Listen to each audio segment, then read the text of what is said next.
Hey TBATE fans, welcome back to the Aether Chamber. Doing another episode today, but today we're doing something a little bit different than we used to.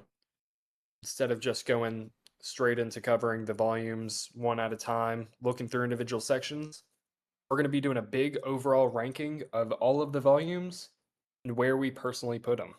It's going to be me and Marcutio for today, and I'm Pokey. Howdy, this is Marcutio. Good to see you guys again, or hear me, I guess. So, hmm we're gonna start from number 12, and we're gonna build our way up to number one for our rankings. I'll let you take it away for your number 12. All right. Number 12 for me, and I don't feel like this is going to be too much of a hot take, is going to be Volume 1, because even though it was a good start to the series, it explained the world and magic well. We had good scenes such as the bonding with Sylvia, the introduction to one of the coolest characters in the series of Cadell, even if it was for 5 seconds. Yeah, Uh, Tess, Sylvie, Renia, Ellie, all of that, the duel with Ray and the Renia test.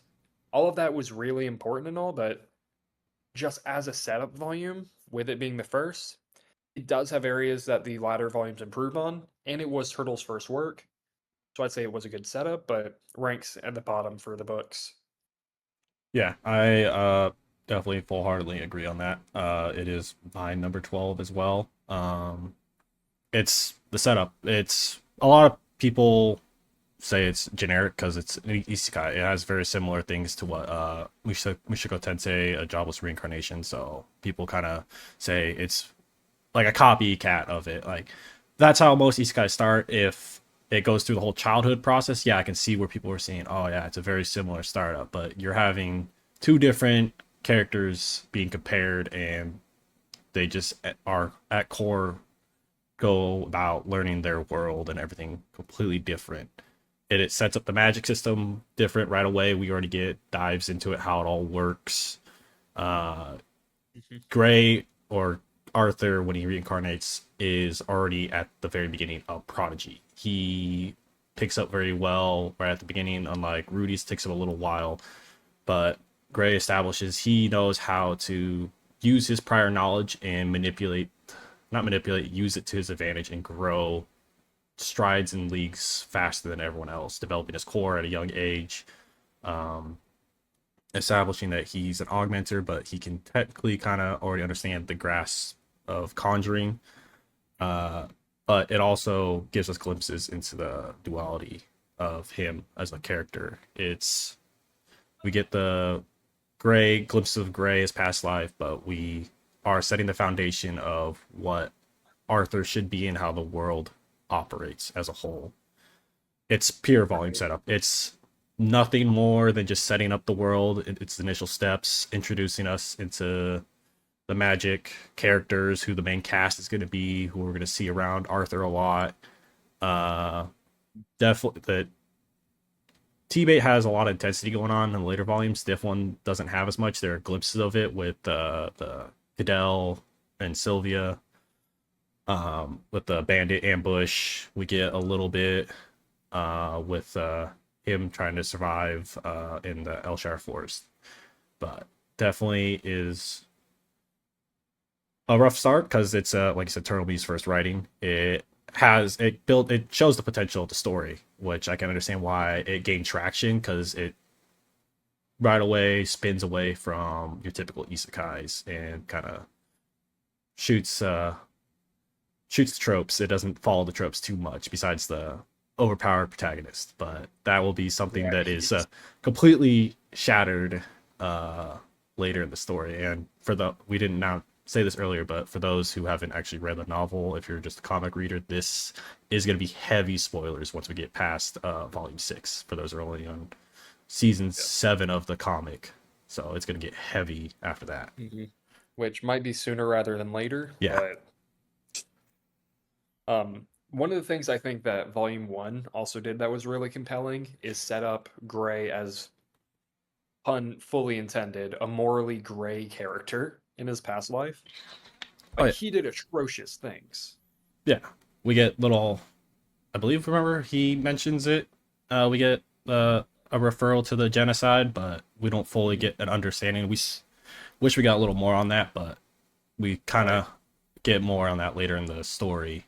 And yeah, I honestly, now that you're pointing out, I never have put that one and two together. Him being King Gray and being a morally gray character is honestly pretty impressive on Turtleme's part. I didn't, after reading this novel Right. for what, 6 years, 7 years, I've never put one and two together on that. And I Mhm. love trying to put things together from whether it be historical or uh other facts from like our world that Turtleme pulls from and puts it in the story. And that never clicked for Right. me.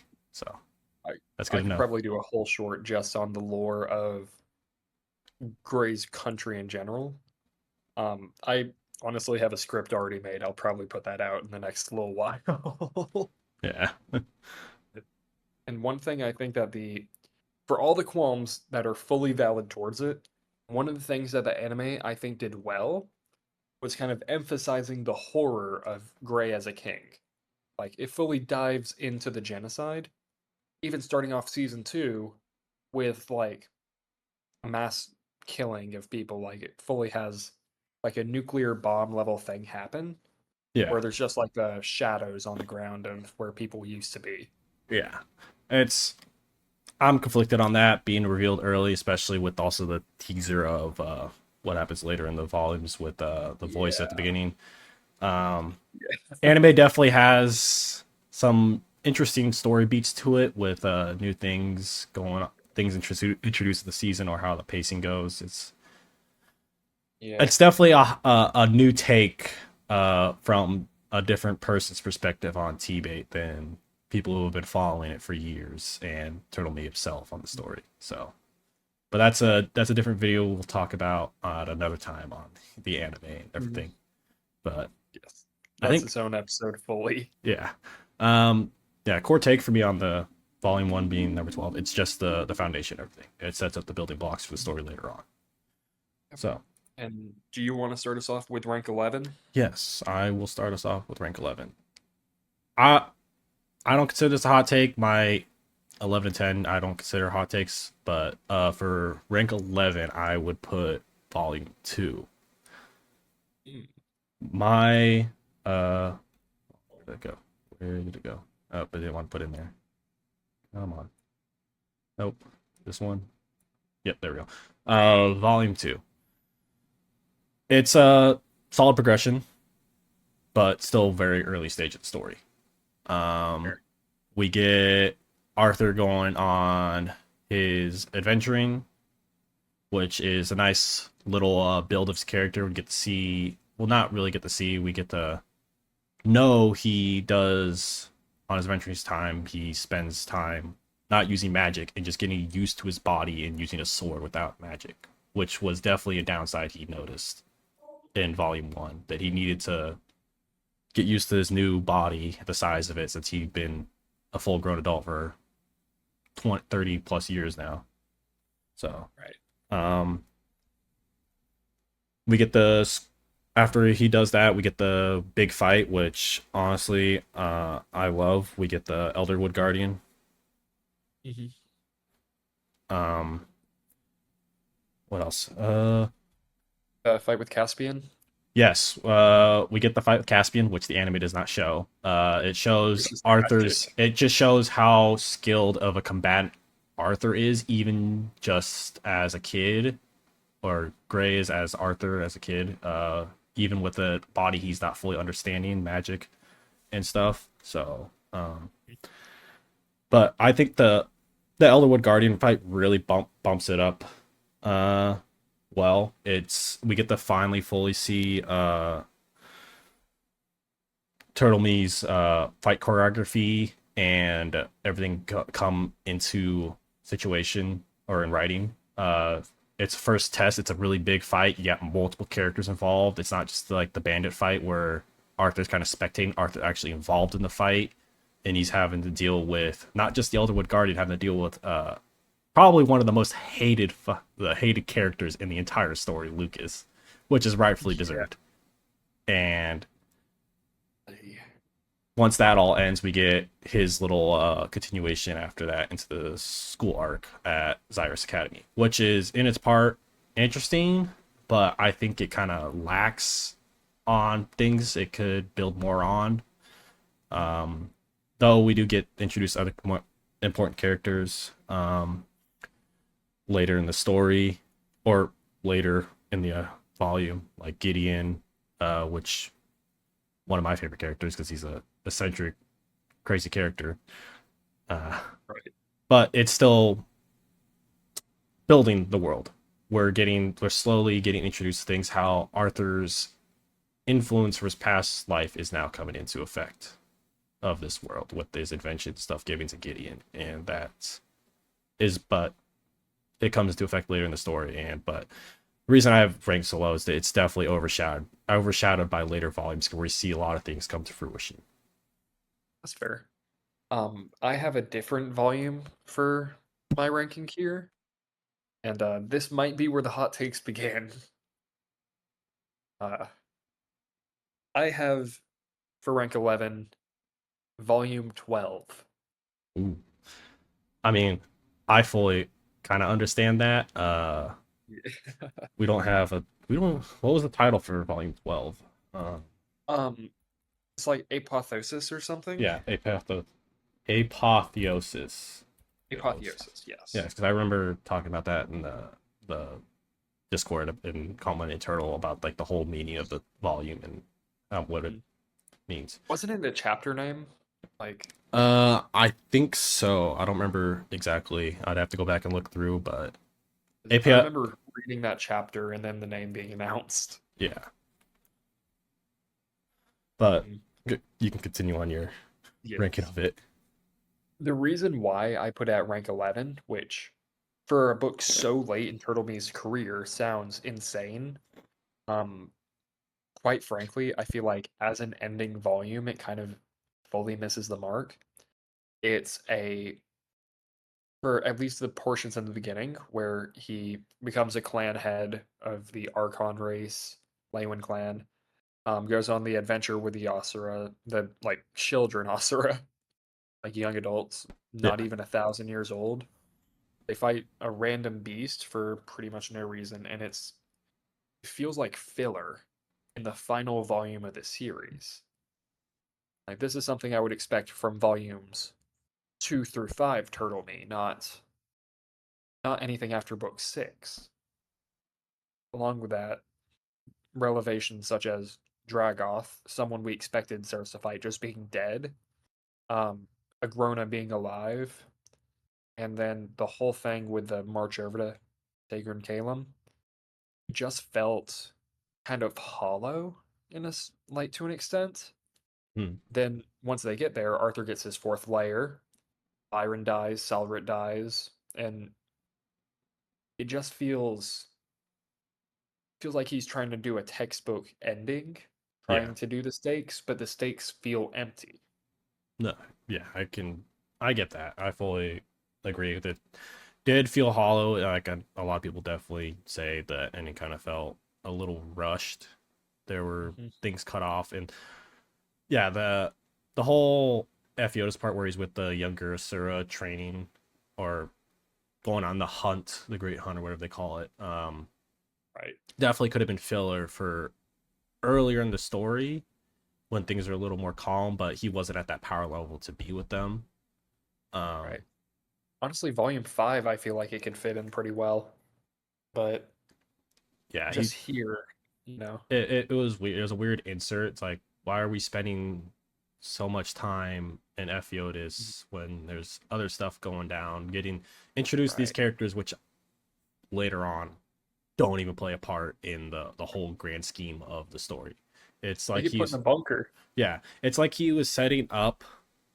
He's setting up for an epilogue or extra stories afterwards.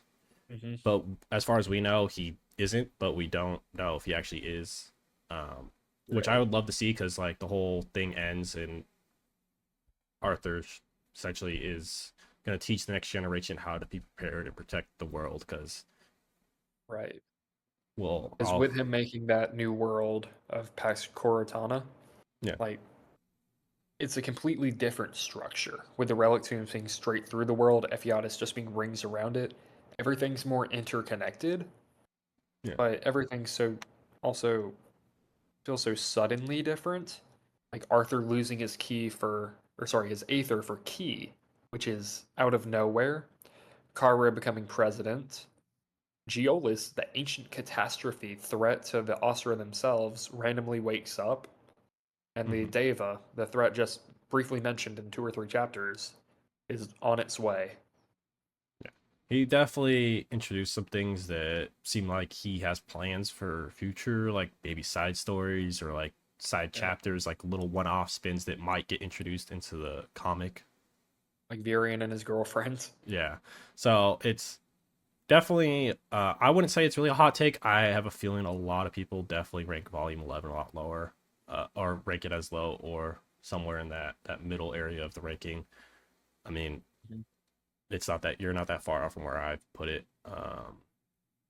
So I wouldn't say it's too hot, but I know some people be like, but it's the end volume. There's some things that people enjoy and like about it. I kind of I can see where you're coming from and I agree with it. But you want to take it away for number 10? Yeah. And honestly, for number 10, I just did I just did book 2. So pretty much the same things you said, where it has good execution for an early volume, but just some things that, you know, could have been expanded on more or just flaws from early writing. One thing that I will give it props for the comic is that it did good with the later half of it, or the introduction to the lances and then rolling into Gideon with the boats. Hmm. I think the comic did good switching those, Yeah, having him go to Gideon, get told, hey, the lances are going to be announced, and giving the boat plans, and then seeing it rather than it being the other way around. yeah, I it's did enjoy that. I think that might put it a few ranks higher, but as is, I'd say rank 10 for book 2. yeah. I mean, it's hard. These early volumes definitely don't have as much flair or impact. They're just overshadowed by later arcs that you can see where Turtle Me's writing definitely flourishes and comes out better and more apparent due to years of writing the story and getting feedback and stuff. So it kind of sucks, but it's nice to know that the early volumes are at the bottom because he builds his way up to Right. the his writing gets better, which you expect from someone that's been writing for so long. Mhm. Not including my most recent ranking. Yeah. Uh, for me, this will probably I know this probably will ruffle some feathers. For me, my number 10 is volume 3, Beckoning Fates. Uh, Hmm. it's I have nothing bad to say about it per se. We get more action, definitely a lot of things going on, more introductions. The writing quality has was improved. Pacing, not kind of just it's starting to steady up. It's becoming more consistent. We're getting glimpses of things that are going on, like with the whole situation and Widow's Crypt, I believe it was called, right? Um, Yes. where they That him and Professor Glory fight the queen or the two queens, and it was they're like called a Queen Snarler or yeah, something. snarlers, yeah. Like Yes. they get a glimpse of what's going on. Like people, they don't understand what's going on, why the Mana beasts are acting this way, why it's like essentially throwing itself at them despite all the injuries it's taking, and it's setting up the bigger picture for what's about to happen in the next coming volumes or later in the story. Um, Yes. Definitely, it's a little emotional. I was genuinely surprised. We had just gotten introduced to this character, Alea, the Lance, the and it sucks, but she's the weakest of the lances at this moment. We get the death of Alea. We only met her for a little bit earlier, and then all of a sudden, after the shadow script, Arthur falls down the pit, barely survives that, and comes to, and he hears Alea, and he comes across her. I I don't know what it is with Turtle and his writing of deaths, but for some reason they hit way It hit harder. hard. It hit hard. Like I was genuinely like I wasn't like sobbing or crying, but like I had tears welling in my eyes. Like, why is this hurting so much? We just met this damn character. There's no reason for this to be such a painful death to experience, but he made her so human for just a short amount of time we got to experience with her. It was a very humanized death. It wasn't like some glorified battle, someone like that made a last stand and was like satisfied with the way they're going. She wasn't. She was terrified. She was scared. She was crying, and Arthur kind of trying to do his best to help her, and it just showed that no matter how strong he was at that time, he wasn't able to help or save her with even with being able to access all four elements of magic. Mhm. So And it's I will also add the what you had referenced earlier about her only being shown once a little bit beforehand. That was actually a comic edition. In the novel, it was just strictly that scene. That was her first appearance. It still got a lot of people. That's how hard it hits. yeah, like it. Turtle has a definitely a way of writing deaths. It's or just emotional moments. I will say that is probably one of his stronger suits. These emotion, some of these emotional moments that really hit you. I don't know what it is, what he's like, what he's eating or drinking when he's writing them, but he hits on like another level when he gets these some of these moments where there's kind of like just a lot going on for emotional turmoil, whether it be Arthur or the characters. Um, yeah, it's but the big thing that I love is the introduction to the horned characters more. We get our first glimpse of Uto through Alea, like her explaining what happened, how she came down into there with a company size of mages and herself, and they couldn't do anything besides chip his horn. It's not it gives us the setup and glimpse that Decathlon is way in over its head.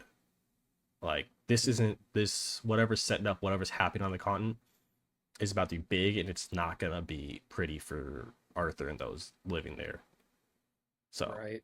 it's a great like little foreshadowing teaser because Uto plays a huge role in my opinion in the story, despite only showing up for little bits here and there.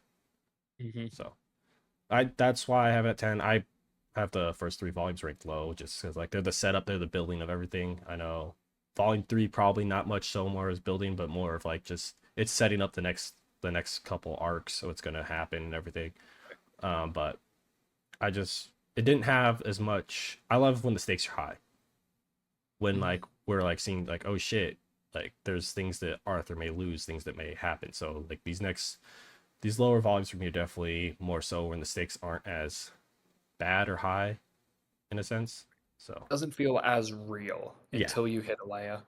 yeah, like it's like we're experiencing a regular kind of OP character growth where Arthur's getting stronger and stronger, but then we see like one of the strongest figures in the on the continent dying in front of him. Hmm. So yeah. Right. And honestly, I have it ranked just above it at rank 9. Oh Just pretty much all the same things you said. Um, one thing the novel did good to kind of emphasize how hard it hit is that Arthur, after the experience, he buried every single soldier in the cavern's body. yeah, that's a rough task.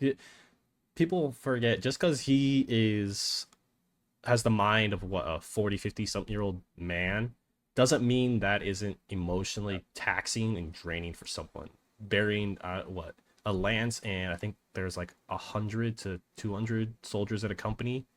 That's a lot. That's a Who lot knows of how people many to bear. pieces they were in? Yeah, because as we know, Uto's a sadistic person. Yeah. So but yeah, I Uh, can continue. mhm.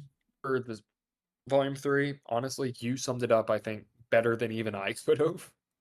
Um, I'd say that the comic did definitely improve on it a lot, where Turtle Me's even stated that for the novel, he wanted to rush through the school arc because way too many books and manga series in general get bogged down in the school arc. have that be half of the series. Where here he said he kind of wanted to rush through it, Mhm. which you can kind of see in some parts, but I think he still did pretty well with it. But the comic just improved on it even more. Kind of showed the chemistry between him and Tess, even though they still want to put it off and wait until they're both older. And the Alea incident, you you covered that flawlessly. But yeah, I have it ranked at rank 9 just because I had volume 12 ranked so low. Yeah, but yeah, no. Mhm. Volume 3 does have that Alea death has a special place in my heart. Like I've growing up Right. reading a lot of stories. My mom loved making me read, and that is like genuinely the first time reading a book. I was like, why am I feeling sad? Why am I like in true? I think this is when I got really hooked into the novel. When I got truly invested. Mhm. Like, okay, this is something new. This makes me feel something. I can relate to Arthur. I can feel the pain that's going through not just him. This character we barely got a glimpse of outside of the comic. So yeah, Yeah. but for my number 9 ranking, I don't know if this will I feel like I have a proper reason putting this volume here, but I know this probably might I don't know how you'll feel about it. I don't know how others will feel about it. I put volume 11 at 9. Hmm. Oh, it's not one to put in there. Let me type this out. Profits. The images don't want to put in the document, but um, I think there was just some beats. I think from overall, it's got some great moments to it, but there are some major misses that could have happened during uh, Mhm. Volume 11.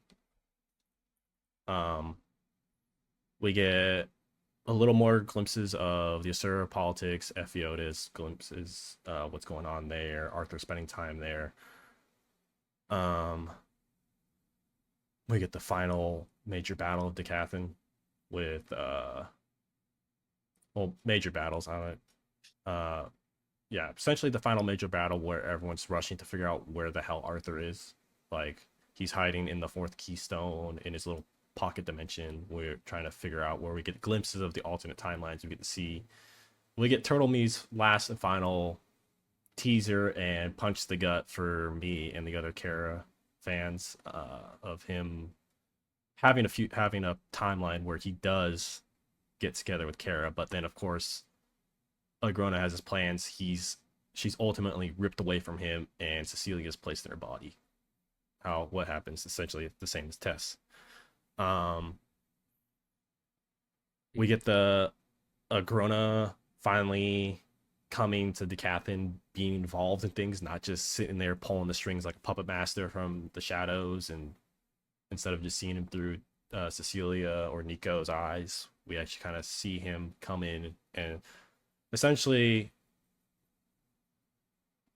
we get to see how sick in the head he is. That he is ordering Cecilia to kill his own daughter, which Yeah. really shows that he will do anything to achieve his goal.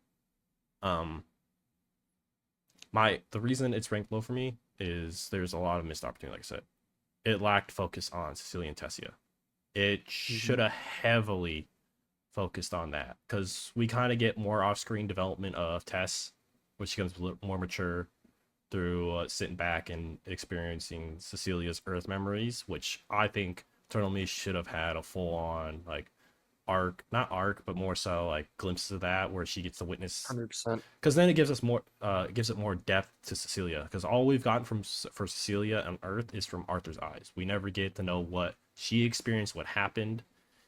Uh, Mhm. Instead of going through these like little extra side things or spending as much time on Arthur, I do think this volume should have been a heavy focus on Cecilia and Tessia, because you have the main love interest or heroine Tess, and then you have the main like that's been built up to be almost essentially the main antagonist for most of the story, the legacy in Cecilia. Um, because that chapter where they get trapped in the mirror room in the relic tombs by Arthur, it gave us a lot more depth to Cecilia and Tess. How she grows a little, and it kind of shows that it changes her slightly that time with Tess. We could have got Mhm. so much more of that. Seeing Tess talk to her about her memories, understanding what's going on, because it clearly shows she knows Agrona was tampering with her memories, and she still kept doing what she was doing. So there had to be something there. We never really fully got a understanding of why she didn't care that he was messing with her. That she really wanted to she was just following him still. It's I just will be fully honest. I think that for volume 11, like, especially with Cecilia and Tess, that was one of, if not the weakest points for Turtle Me's writing, just because volume 10 had really good setup for it. yeah. 11 just fully failed to execute it. No, yeah, that's my big reason why it's number 9. He set up these big ideas, weak execution. I don't know what was going on behind the scenes, like what his thought process was on. I wish I knew. Definitely, if I see him again, I'm gonna. If I can spend a little more time, I'll try picking his brain on it and figuring out. Maybe come back with like a full dissertation on it. But yeah, there was something happened where he just like. I definitely think he was hitting that point. He was wanting to wrap the story up, and he thought he could do it in volume 11, but he realized he can't. So he pushed everything to he pushed volume 12, and it just kind of shows like he didn't Yeah. he was kind of at the point of like not fully checking out, but kind of like he was checking out, and he probably was already at this time working on his other stories, so he had probably a lot of ideas jumbling around his brain, as we know from talking to him.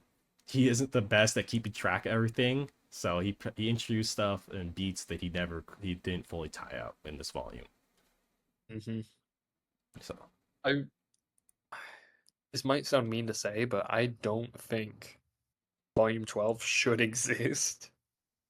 I feel like all of the important bits of it could have just been in volume 11. yeah, he could have just extended it But to a little longer. Like there are stories out there. Like look at Harry Potter for example. You get to mhm. the Deathly Hollows. That book is massive compared to the rest of them. It just they Look got at longer. Brandon Sanderson. Yeah, like he could have just expanded it. I know he probably wanted to keep it similar to the rest, like within 50 to 60 chapters from like volume 7 and on. Like I Yeah, would have been fine, like just continue volume 11 and just making it longer and tying up things and making it a little more fleshed out. So, right. but I feel like he's definitely learned from that, and we'll probably see in future writing or any stories he does. Hmm.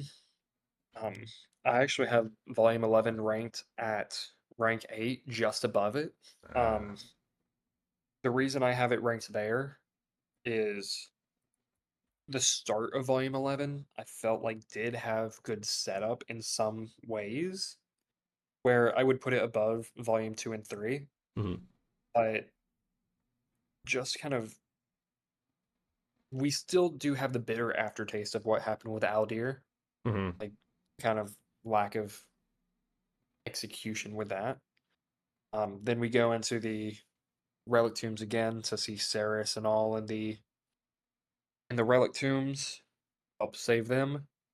But I'd say the volume really starts to hit a downturn with me once we hit the fight between Arthur and the other reincarnates in Exegi's temple, where everything the series has been setting up to that point should have brought it to where Arthur, Nico, and Cecilia are now teaming up against Agrona.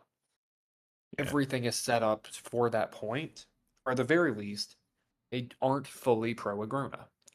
Everything, whether it's Sylvia's core, which Nico gifted to Arthur, whether it's all of the internal struggles Cecilia's been having with herself and Tess, Nico at that point had fully pretty much transferred over to being on Arthur's side. But for some reason, they just don't. They just decide to stay evil, which I fully don't understand the writing intent with. yeah. After It's that, we do still have some interesting segments, but it's bittered with that. yeah, it's a little confusing. Like you get him almost convincing them. Nico's essentially already convinced, but Cecilia, for God knows what reason, is just stubborn as hell. Is like, no, no. Yeah. I'm doing this. I don't know, And like, just out of yeah, spite. So yeah. yeah, I volume 11 just says, like you said, great ideas placed from volume 10. Volume 11 just didn't have the execution for it. He didn't follow through with what he Hmm. set up. Right. Though Like, I do the I did love the the time spent in the fourth keystone, where we get to actually meet mm, Fate, and Fate takes on the form of all these gold strands tied together. We finally get a glimpse of it, even though yeah, that was I fun. I wouldn't even consider Fate his the access to Fate being his most OP power. Like, sure, Mm, he essentially one shots a Grona, quote oh, unquote. quote unquote, yeah, in that, but I still think destruction is probably the most like broken power to have, like, in my opinion, been introduced in any like anime besides or any story besides the power of friendship. Like, that Right. thing just, Which ultimately defeats fate. yeah, like, it's Fate was is a cool concept. It was interesting to see it interact with Arthur in this volume finally after him searching for it for so long, and Hmm. seeing how it works and all these gold strands tied to everyone, and how essentially Arthur himself was like the center to Fate, like throughout the story, no matter what. In that keystone, everything was tied to him. If he didn't, Yeah. his essentially his kind of choices were set in stone. No matter how much he deviated, he would always die and reset. So he, no matter where he was at that point, wasn't more so free will, kind of feels like predetermined in the world, Right. which And is an Volume interesting 11, concept. mhm. Volume 11 did have some interesting points in terms of like lore that it set up. Like the Dragon Funeral, Lord of Clio, the Morning Pearls, all of that stuff. I really enjoyed those segments where we got to look into Austrian history. Oludari talking about how there was a legacy on TBATE's world beforehand that was in the body of a wraith, things of that nature. It has a lot of really good setup for the world building that we just don't get into and explore. And once we get into the Keystone, I I do have some qualms with some of the things. Like for example, you mentioned Kara earlier. I think that was fully fan service because I don't think Kara really could get put into that position Yeah, just with how protective Saris was of her. But taking that out of it, I feel like the setup with that was interesting and good, but ending it off where, first of all, I don't think that Aether bubble plot needed to exist, which is kind of mean to say, but with the battle with Agrona afterwards, it just, in my opinion, fully fumbled because Cecilia and Nico swap sides. After Nico dies and Cecilia doesn't do anything, she just yeah, sits there crying while Arthur does everything. yeah. It's like her character had this growth within the last moments with Tessia, and then it just got swept under the rug at the Mhm. very end there. It's like, okay, so what was the point? Like, I understand Agrona's supposed to be the big bad and everything, but like, she's the legacy. She's supposed to essentially be this almighty weapon that from both worlds that's a threat to everything. But Right. her powers, like her resolve powers, everything just gets swept under the rug. And then Grona's like, all right, I'll do it myself. And then Arthur comes out. And Arthur's like, nope, let me handle Mhm. everything because everyone else seems to be useless. And it's where Right. things start to kind of like, that's somewhat my kind of problem with the volume 11 and 12 is like the stakes aren't there as much because Arthur's overpowered as hell. Dude has everything, essentially most things figured out. The only question is how does he convince fate from destroying the world or the universe? Like, Right.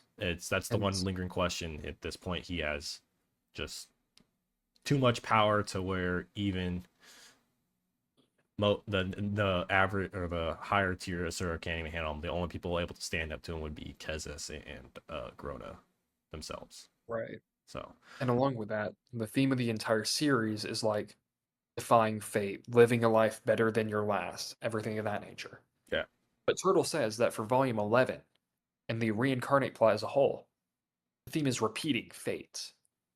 which is the antithesis of everything TBATE has been about up to that point and after. So I just don't understand how he can try to have that be the theme for Tess and Cecilia's plot, but I just don't understand it. It really bothers me to the point where I would say for TBATE, Volume 11 is my most hated volume. Mhm. It's not the one I have ranked the lowest because there are still good parts in it. Volume 12, I'm more just kind of apathetic about, where it's Volume 11 kind of already. I hate something you have to care about it. Yeah. You hate Volume 11. Volume 12, I just can't say I have the full passion behind it to even say I hate it. Yeah. No, I get that. And that's where I have volume 12 actually at number 8. I'm I would say it's able for me. It's like it can swap between 7 and 8. I'll go over my next number 7, but for now I'll put Mhm. 12 at number 8. Oh, um, like volume, it just had things untied. There were things we didn't need to see, things that happened. There are things that should have been tied up completely. Um, but for me, I don't know how you feel or how many people feel about the ending. I think the message and the tie up of the ending with Arthur coming full circle with his powers, having started with Ki in his first life, getting mana, the and then going to Aether and then losing Aether and coming back to like essentially Ki but more so Life Force, or its title he calls it Life Force now, uh in his new life, where it's definitely not as strong as Aether. Aether was a cheat code in the world. um I do it's have a a slight addendum to that. Say again. Um, Turtleme did say that while Aether, or sorry, Key doesn't have the pure hacks power of Aether, and he didn't explain why, but he said that somehow Arthur with Key could become stronger than Arthur with Aether, which Mm. I don't understand, but I think he it's did say that. I think it's because he has that half breed, the Asuran and human body. It probably plays into a factor there that the Asuran body is a lot stronger and longer lasting than what he had in his previous life, where his human body was limited by the key pool. He is able to draw on his more of his life force or whatever, if there's like ambient life force in the world, probably a lot stronger. But See, uh the sublime messaging to it, people hate on it, like why isn't he as powerful, why isn't he stayed as strong, why did he lose his ether core at the end? Like hmm Arthur at this in the throughout the entire story, he's only wanted to protect his family, and he's never really wanted to be thrown into this leadership role or this almighty god role. He doesn't want that. What he wants is to have a normal life where he doesn't have to fight for everything and just settle down and live a life. And we get that. We finally get that at the volume 11. Him and Tess are having kids. What are the names? Rhea, Ray and Ren. yeah, Ray and Ren. We get that. We don't need to see him stay as this almighty powerful character that everyone already idolizes him, looks up to him. He doesn't want to fill that role anymore. He wants the next generation to step up and be that. That's why he takes on the role of essentially teaching them at the end of the volume, even though everyone still sees him as essentially a god, as we see when he steps off the train at the end of it. But the whole message of it, Arthur finally achieves what he's been wanting, saving his family, keeping them protected as much as possible. Now he's able to essentially retire, live a happy normal life. The ending is what kind of carries it for me. Other than that, the Mhm. rest of the novel kind of rough parts. Definitely do think the fight between the two big bads, Kezi and Agrona, is really good because we get to see three unmovable and all powerful objects clash together, and Right. how it's done because you get Kezis, his pure mana and Aether arts. You get Arthur with his Aether powers, and you get Agrona with his decay magic. Essentially, all three of them offsetting each other in one way or the other. It's a really well done battle. It's like if that had taken place outside of that pocket dimension that Agrona had created, I think the whole continent of Alacria would have just been decimated. Like you're having these just Right. absolute beings just throw hands for the figure out how the world should end up. This is the tie. Like if whoever comes out on top here decides the fate of the world. Agrona wins. He lets the Aether realm rupture. I don't know what he does after that. Kezis wins. He tries to stop the Aether realm from rupturing. Doesn't happen. It still happens. Yeah. But if he did stop it, we know it just be it go things go back to the way he was. He'd just delete everything and reset the world. He would delete all of life on Decath and Alakria and let it reset, so no one would be there to challenge his power. Right. Um, and then Although mm, with Arthur I winning, will we say get that. the Right. essentially the good ending for it all. Yeah. Yeah. I will say that for Agrona's goal, it seems like and Volume 12 kind of goes into it a little bit more, but it's kind of holdover from Volume 11. It doesn't even seem like his goal has anything to do with the world of TBATE, but more so to get like off world, Mm-hmm. like into the multiverse. I don't know what his goal is from there, but it's just really odd. Yeah. I mean, it shows like maybe there are other stories connected to T-Bait. We don't know. For all we know, his new story, Soulforge, could be in the same universe, but we don't know that. We'll something that might be come up later for all we know, because Turtle Meat could be creating his own multiverse of stories that all tie in together some way or another. So we'll see. But that fight was, I would say, it places in my top 5 fights. It's a really well done fight. We get to see one final time Arthur truly struggles in a fight against people, and we get to see Agrona finally in action. But my only issue with his appearance is that we think he's essentially dead or defeated, and then we realize, oh no, he's been shadow puppeting a fake body, and he's been actually Mhm. recovering deep beneath Tager and Calum in some like sort of like I refer to it like as like a back to tank from like Star Wars. He's just been recovering, rehealing, building back his power up, and that's what those pulses were on Alakri. He's drawing in the Alacrian's mana to make himself healthier and stronger again. So I'm assuming that that's from the fact of when Agrona had sent the assassins at the assassin squad after him to kill him, that he came out more hurt than we knew, and he was healing the entire Yeah. time. But I It's not that started about 50 years ago. That's when Agrona went into the like the back room thing. yeah, So no, it's and then it like could you line talked about earlier, we get a lot of deaths. I do think some of them were kind of like just trying to add emotional impact to it with the Silret and Byron death, like because Byron had essentially a similar uh growth arc to Arthur, but Yeah. he ends up sacrificing himself to help them get out of the little edge of the relic tombs or whatever they were putting by Agrona. Um, I don't want. I wish he didn't die. I didn't wish Silret died. Silret deserved lot more than just a death that quick. He had in my opinion, he's probably one of the. We don't get a lot from him, but he is one of the more layered. I think layered and probably well done retainers. He clearly has a lot going on with the following Ceres. I wish we got more in on that because he has an undying, literally undying loyalty to her to protect her. He is like her knight, not essentially someone that he. I don't think he loves her, but he admires and respects her to the point where he was willing to unfalter in her decisions and follow her through any journey, which is a true like what a true knight would do to their person that they see as like their leader, and he fills that role really well. And wish he got more than just a simple death to um, the wraith. I forget her name. Um, Rada? yeah, Rahada. But then we get to see Ceres essentially crash out and go after her, Yeah. which is nice. And we finally get to see Ceres go full throttle in a fight.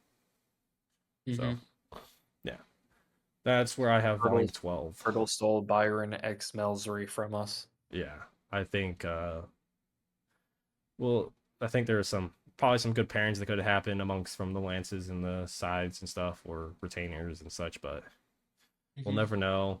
Certain people got cut off and stuff. Yep. Now I mentioned volume 7, 8 or number 7, 8 kind of can switch back and forth because 12's like message and tie up there with the message of Arthur getting his uh ending that he wanted is heavy for me. Like it's nice to see that after everything he does get what he wants. But for number 7 for me, I have volume 4. A lot of these images don't want to word over. Interesting. 4 Horizon's Edge.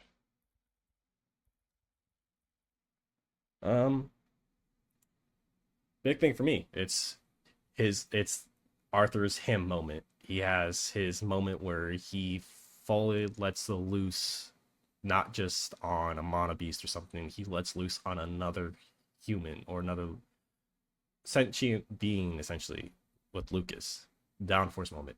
That is like probably one of the most hype moments in the story thus far. Like Arthur comes in, ignores Lucas because Lucas is supposed to be the big bad in this moment. He ignores him completely, walking by with Sylvie behind him. Everyone's shocked that this isn't like some regular bonded mana beast. It's a dragon. This thing, she's huge, she's intimidating, she has black scales, like, and they're not phased by Lucas at all. Lucas has been throwing everyone around like they're rag dolls. And his first thing he does, he goes check on Tessia, and it shows that Arthur, compared to everyone else on Decathlon besides probably the Lances, is just him. Nobody can stop. Like, if he wanted to, he could just body everyone in that area easily. And we see it with him absolutely embarrassing Lucas and destroying him with it. But then we also get more introductions to the politics of Decathlon, which is interesting. A lot of stories don't ever usually go over politics or things happening, the minutiae little details of what happens behind the scenes, like at a war or something. We get to see Arthur dealing with the council, trying to figure out what to do with him after they arrested him, and realize like there is more sabotage going on from the other side over here than we knew. Not just them being involved, something being involved with the Beast Clades. It's also they're involved in the politics. Agrona's reach has gone pretty far. So we get that, and then we get the war preparation where we're starting to build up for the true war arc, which is nice. It's a shift in tone. The story goes from Arthur being OP and being like a kind of like a happy story, like normal story, to like, okay, we're changing. We're going to get dark, gritty here. We get a brutal death in Lucas, and then we get to see the drama unfold of the politics of the war being coming up and everything. And we get introduced to more into Winsome and Aldir. Because Aldir didn't appear prior to this, I believe, right? No, he didn't. You're right. We get Winsome more outside of the fact that he was the cat in the shop in the earlier volumes. And then we get him, Aldir, coming in and them showing that Aesir are in a different league than humans and elves and dwarves. They're a whole different breed of ancient being and power that even the Lances can't do anything to stop them.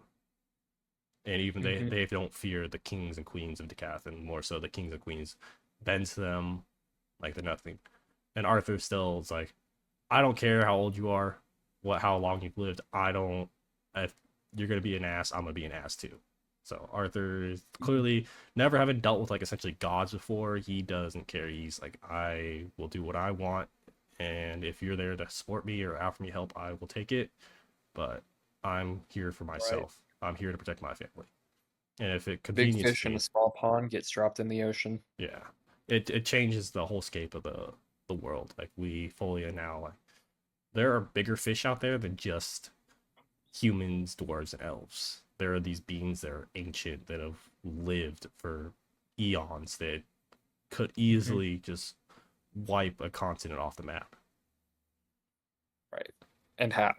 Yeah, they have on multiple occasions. Hey, there's got to be a list somewhere of all the continents they've wiped out, but Turtle hasn't dropped it yet. Yeah. I mean, Turtle himself has wiped out more continents than anyone can count, probably. Of elves. Yeah. We'll get to that. Yeah. For my rank 7, I have volume 5 actually. 1-5. Okay. Mhm. So my reasoning for that is while it is a good volume and I did really enjoy it, it's very much so a training and a setup volume. We get the training with we get the training with Cordry, Winsome in the Forest, Meyer, Ren. We finally get to see the implantation of what will eventually become a character that some people think is pretty cool, I suppose. Um, then we get to see Tess become a soldier, a ship. Um, Arthur has an absolutely awesome return in this volume, where he shows up in a dungeon with every single threat beneath him dead, and we kind of get a small little break, a celebration from that, because everyone's thinking, "Oh yay, Arthur's back. He's the strongest. He just trained with gods for a few years. We're chilling." Then we see the massive fleet of boats, Yeah. and all that chilling goes away instantly. Yeah. No, volume 5 is a good one. It's a lot of things going on in it. That moment is another really hype moment of him just coming back. Like the whole uh part in the audiobook, I think was phenomenally done, or the portion where we get to see it through not Tess's eyes, not Arthur's eyes. We get to see it through some side character's eyes of Arthur sitting atop a pile of corpses. And it just shows how even to his own people he is terrifying when he can be. Right. Even to people who know and care about him, like Tess. Yeah. And it's not like you talk about all he just trained with the Asuras and Ephiodus. Usually in stories or mainstream stories, you don't get the training arc. It's skipped over, it's glossed over. It's like, oh, he's going to train the Asuras. Okay, we're gonna cut to this and we're gonna come back. He's done his training. He's super powerful. Right. No, we get a Like full Naruto to Naruto Shippuden. yeah, we get a full glimpse of it. We get to see him have to go through the trials of doing it, him develop his own new mana technique, burst step, which no matter how much refined it was for him, it still destroyed his legs as his body couldn't handle it, which clearly comes to effect later on in the story when he develops his new powers. The what he gets to train with why Ren. We get to Yeah, Ren. see that there's more to the use of magic and ever in fighting than just being obscenely strong. Arthur has to learn tactics, when to pace himself. That there are other soldiers around him. He's gonna have to whether he's gonna have to just let them die or fight the enemies in front of him. It shows that the war is a very gray area for everyone, both sides, no matter what. Like, do you help your allies or do you focus on saving yourself? What do you do in those situations?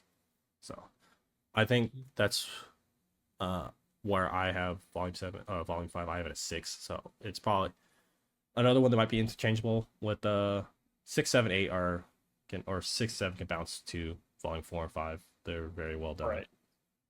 So put that in there. Mhm. For But my volume 6, I've got volume 4, so we just have them interchanged. yeah, They're the same.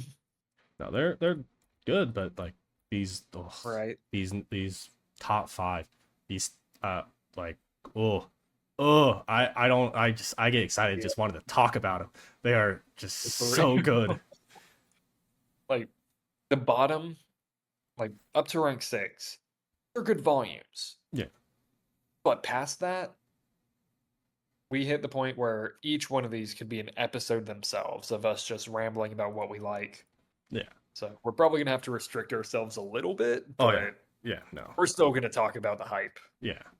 But uh, yeah. Anything you have to say on volume 4? I already talked about my volume 5 for being at 6. We get Honestly, I think the only thing I would add to volume 4, why I put it a little above volume 5, was that talk with his family, like where he reveals his reincarnation and all. yes.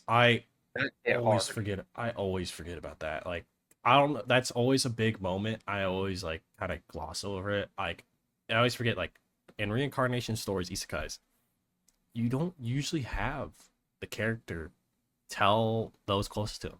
Yeah, I'm reincarnated. I was an old man in my previous life. Now I was in your baby's body and I am Mhm. now this person. And it shows like I think Turtle did a great way of showing like how what the pain and the trauma that would cause to individuals in a family like the parent like Ray and Alice. Right. He did it really well. Like Ray clearly was not as devastated as Alice because Arthur, like Alice sees Arthur as her own son. So does Ray, but Ray and Arthur kind of more like buddies on a scale sometimes. Like they're just two Right. idiots with the same brain cells half the time. A Uh, few months after being born, he was sparring with his dad. yeah, but Alice sees him as his little boy, no matter how old he is, what he's done. She wants to protect him and see him, but that all changes in that one moment. That he reveals that he was reincarnated, like in the whole conversation, like was Mhm. what happened to my actual child then? Where did you take over? Did you push their soul out? Did you like do anything? And Right. like we that gets divulged later what happens to that in the Mhm. with But Sylvie. for a while, it was an open debate within the community. Like half of people thought that the baby was going to be stillborn. The other half was like, "Nah, he killed him." Yeah, And we do learn which it is, yeah. but No, that is like a big moment and it's an emotional moment.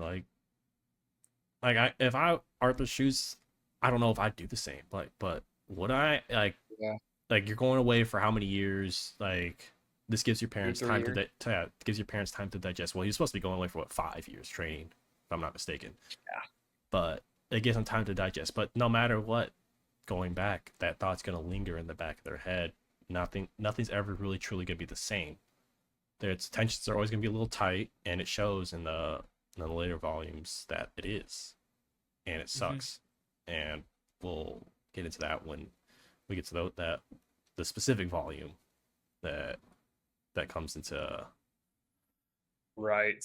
yeah. But Um, the, the one other thing I have for Volume 4 is I would say that Volume 4 onwards is where I can definitively say the novel is better than the comic, oh like yeah, in almost every form or fashion. Volume 1 through 3, up till I'd say the Alea incident, I'd say the comic is the better way to view it, hmm but just due to organization and like more cleanliness and all. But here onwards, I would say novel is the way to go because they start stuff off with the talk with Ray, where he pretty much says, "Hey, you'll always be welcome here no matter what happens," before all the stuff goes down. And that's a very hard hitting message, especially once we get that reincarnation talk. The comic cuts it. yeah. So, Now I don't know if you want to start off number 5 or I do. I know mine originally my ranking. This was a hot take in it on TikTok, and it petered some people. Some people got a little spicy about it. This was actually ranked low mine originally, but I bumped it up a little. mine might actually be a hot take for a lot of people as well. Uh oh. Do you want to start or do you want me? um, you can start with rank 5. I'll start with the one after it. Okay. For rank 5, I have volume 10. I suppose I could see that. I suppose so. 10. What's the title for volume 10? It is Retribution, right? Yeah, Retribution. Retribution. But don't get me wrong. Wraith fight. Fuck that phenomenal fight. It is my favorite fight. That Wraith fight is just so good. Like we've seen the war fights, the scales, all that stuff. We've never seen a fight of that intensity in that close of quarters and so much going on. So well done. It is a great fight. It definitely for me heavy carries the volume. Like Mhm. Arthur finally gets Realheart back in that fight, which is amazing because we've been trying to figure out like would he get some more power back with new Aether powers, and we get Realm Heart, but now he actually can not just cancel out spells, he can full on manipulate them and move them like he's using the force. Like it's wild, that fight. Um, we get the growth of the lances. We get that more so. We get them going through the training with Arthur. Them trying to get past the breaking point, or not the breaking point, the spell put on their cores, which Right, the is limiters. yeah, limiters. That is really interesting to see happen, and watch it all, witness it all go on through their Arthur's eyes, and him dealing with the spell, or not the spell, what's the staff that he gives that they're given, it breaking Yeah. repeatedly over and over, like essentially like it's like a ticking bomb, like one wrong move when this thing explodes in their hands, or Basically a nuke. yeah. But then it pays off. We get to see the lances break their limiter and go through essentially the metamorphosis of they can grow again, and that pays off for Vere more so than the others who get to see it on screen for her. Right. But we get more battles. We get to see things, how the state of Dicathin after Arthur's been in Lacria for 2 volumes. Instead of him just peeping through the Stalker Stone, we get to actually witness what happened or see how everything's playing out. We get the introduction of Retainer. What's her name? What's her name? Oh God, I'm blanking on her name. What's the redhead name? Lyra. Lyra. We get her handing over the regent title to Arthur, which I always think still like probably one of the more funny like little side jokes of her calling him Regent Lewin, and Yeah. he constantly remind her, "I'm not Regent. Stop." And That was so good. yeah, the essentially the tide turns from it being the war arc have been a survival story in the earlier volumes to now it being of him retaking Speed run. Decathlon. Yeah, a speed run of him taking back Decathlon and trying to get the Usher's attention. And I love when Winsome appears. He's like, "I've been waiting for you. What took you so long?" And Winsome always just being his grumpy usual self, having to be the messenger, the fetcher of Arthur for Kezes, which I know he secretly hates that job of doing that, having to go 100%. between worlds. Like, I gotta go fetch this human for my lord. I'm gonna do it because I love my lord, but I hate this human. Especially because he's like the direct protege to Kezes. Yeah, He's probably more just like, just die already so I can become the next yeah. Kezes. But it's Uh, it's an action heavy volume.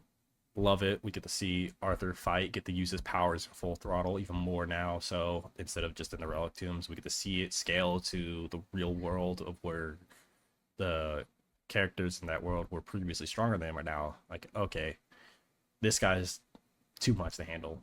We have to literally send a 5 group of Wraiths assassins after him to try even do anything to him. So right. yeah, Although at the time they thought it might be overkill, it definitely was not. no, they came close. They came close. I will give them that. But Yeah. Arthur's cheat code and ultimate crutch destruction came out in the end. But Like Realm Heart came in clutch, but destruction's like, yeah, no. I do love that we always constantly get those glimpses of destruction where it drives him insane, where it's like destruction starts to take over, and it just shows that Aether isn't like Mana. Mana doesn't really have that a mind of its own. Aether via destruction shows that Aether has its own mind. In each aspect right. wants to do something. In destruction, it just wants to eat. It just wants to destroy everything, and we get that glimpses all the time with Arthur using it, and that's why he doesn't spam it. You think a power ability like that, the MC would want to just spam that ability over and over. But there's a clear drawback to it. Internal me makes that present every time. Although I will say that the one thing with Destruction's use in Volume 12 is it doesn't have that impact. He just uses it, Yeah, and it's just a random another ability. yeah. I think more so, it's like finally he kind of got a grasp of it. He's with the 4th core. He's more powerful, but also like Regis fully understanding it more. It's more strong for them. Plus, we also get the Yeah. upgraded Regis Volume 10, where he just absolutely terrifies the Alacrians with True. his form, essentially wolf dragon form. So now, what is your hot take for Volume 5? Okay. This one you might actually fully disagree with me on, I'm not gonna lie. Oh God. I have at rank 5 Volume 8. Oh no. Why? Why? Nah, I get on like these top five or most of my top four can kind of interchange a lot. Right. Like I said, I had earlier volume 10 was ranked a lot lower for me, and oh, Mhm. it pissed people off. Like Yeah. it. Sorry. No, you can go. Um, the reason I have volume 8 right here is I'm not gonna lie, it's a really good volume. It's just I feel like the volumes I have placed above it are better.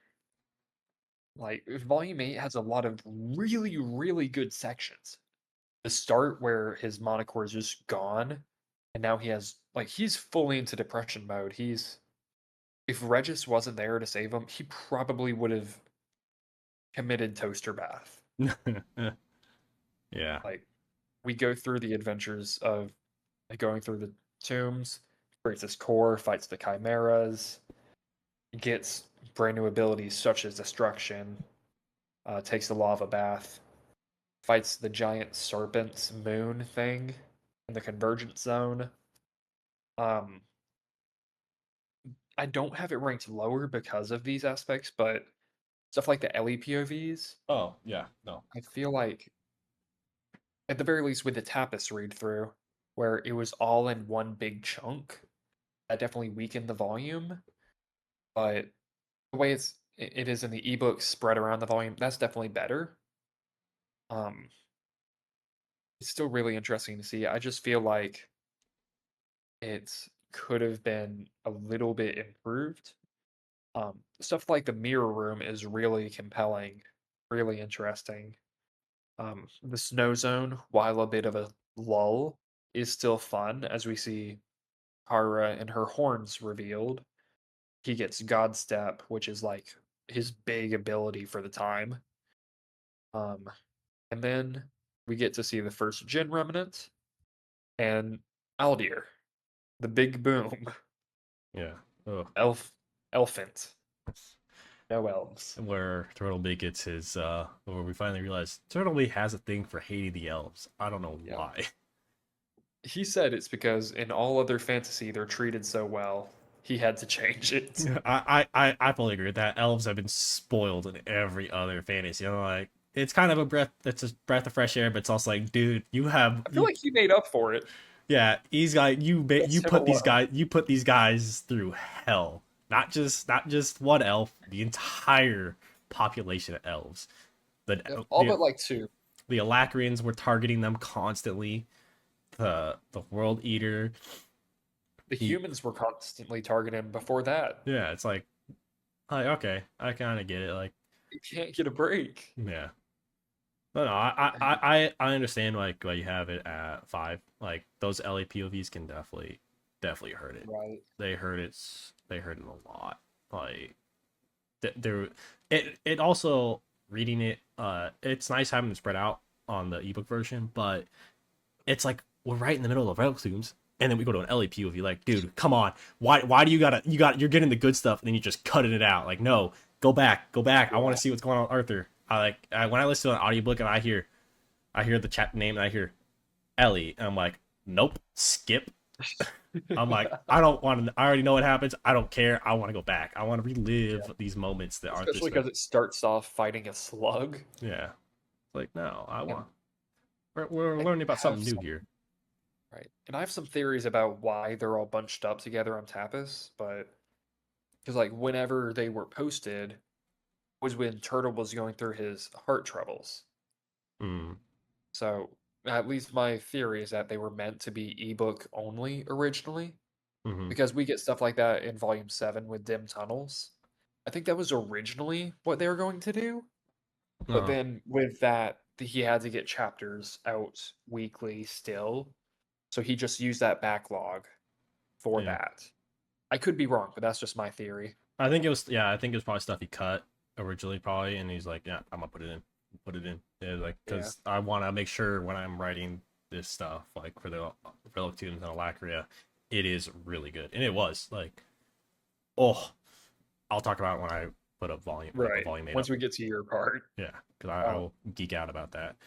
Um but you have anything else to add on your number 5 volume 8? that's That's all I have for volume 8. I'd say overall was a really good volume, but just has some elements it could pick up in. Okay.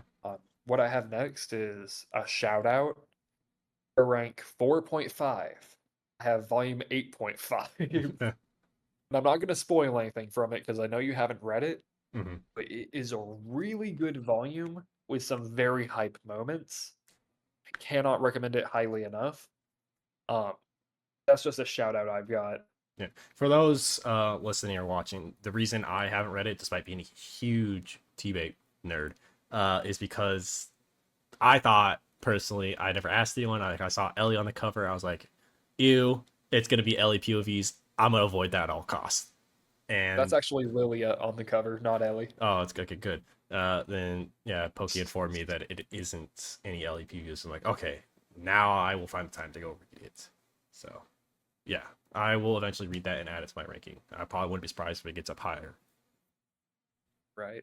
Because it has very hype moments, and the ending to it, it's immaculate.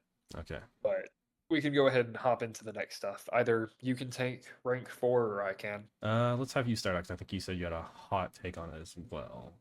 Because I think my hot take was definitely Volume 10 at number 5. Yeah. I don't think I think at this point it's not necessarily going to be hot takes for either of us, just like, but why this one over this one? Yeah. Rather than, personally I've got volume 2 at rank 1. Yeah. Yeah. There's probably someone out there that has that. Probably. Like I could see somebody having volume 3 pretty high up just because of the comic and the community around it. Uh-huh. But for rank 4, I have volume 9. Okay. Uh, it has a really good start with Arthur being like imprisoned for a little bit of time, just like looking with the Stalker Stone, just seeing what's going on in the world. Uh-huh. And we roll into the school arc, which it doesn't sound like it would be that fun of an arc, but with it being in Alacria with a lot of characters who either relate to people we've seen before, such as with Seth with Cersei, who Hmm. was just like a random one-off character from Volume 7 who got killed.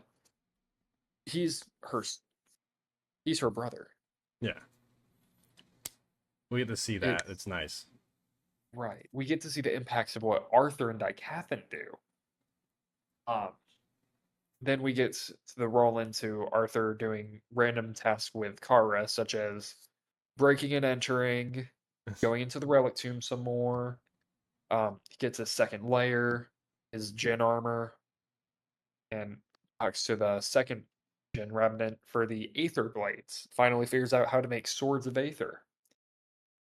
The world's greatest swordsman's back. Yeah. Um, Instead of just using during some this, dagger. yeah, before this, he had Kara's brother's dagger. Or his fist. True. He did both. Yeah. It was either Severin's blade or Arthur's hands. I'd more say so. He was physically using his hands, but it was more of Cordry's hands because Cordry's the one that taught him how to fight Fair. like that. Fair. And Cordry had some damn good hands because as we saw when he was in that the Aether chamber or the Aether realm when training. Aether chamber. Yeah, shout out. Cordry was constantly piecing Arthur every time. Yeah.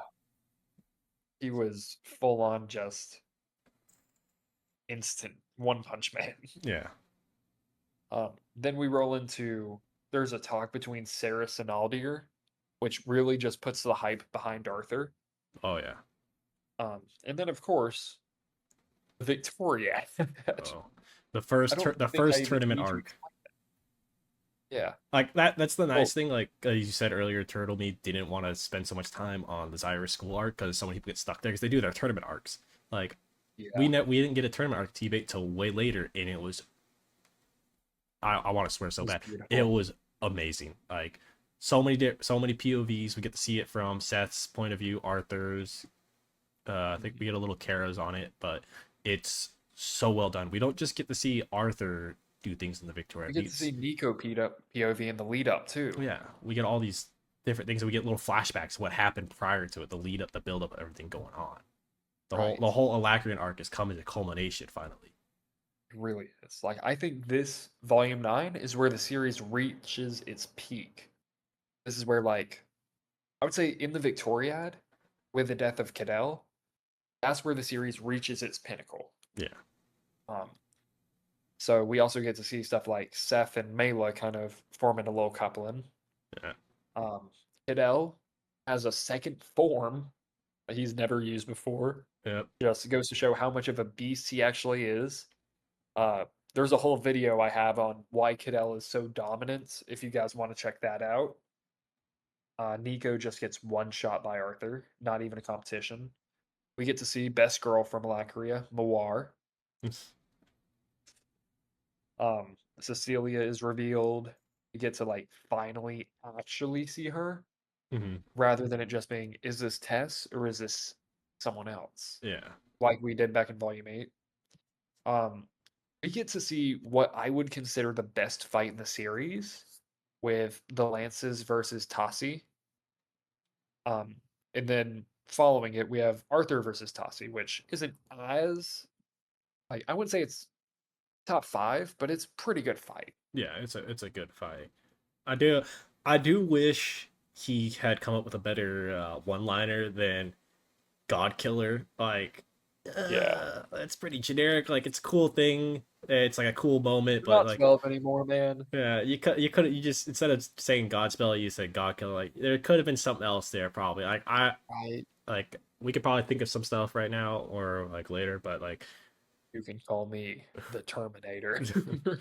like it was a cool moment in and of itself. We finally get to see Arthur fight an Asura, and not a full grown Asura, but still beat an Asura. Though he did have to use a not a crutch, more so of a chain, play it to his advantage, which is smart, even if it was Yeah. unintentional. Mhm. Uh, Yeah. no, Volume 9 It it's was awesome. it was so good. Like so much stuff going on in there. Uh, it Absolutely phenomenal. yeah. Uh, that you mentioned it, the moment of Aldir talking to Cirrus. Oh, I love that moment, especially when Aldir goes like, "Who do you speak of so reverently?" I was like, I'm about to lose it. I know it's, oh God, Right. it's like in my most vulnerable, my lowest moment. I felt like a god had come to witness me, and I was like, yes, Right. people are finally realizing that he isn't just the Sirs are realizing that he isn't just some mere mortal who's, People outside of the faces on the coins. yeah, Agrona one side, Kezis the other.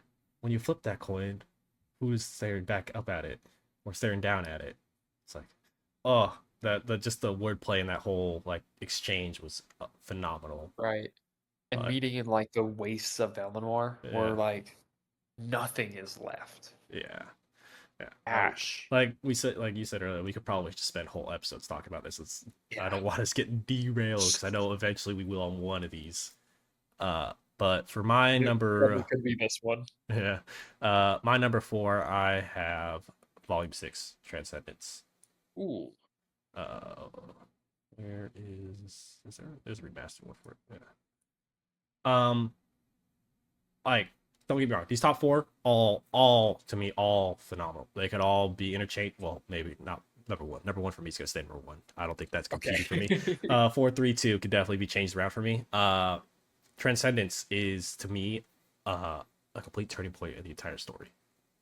Like 100%. we get everything as a build up. Like we get the whole war arc now coming into full throttle. Everything, the retainer fights. But the big thing for me, it's a power scaling reality check.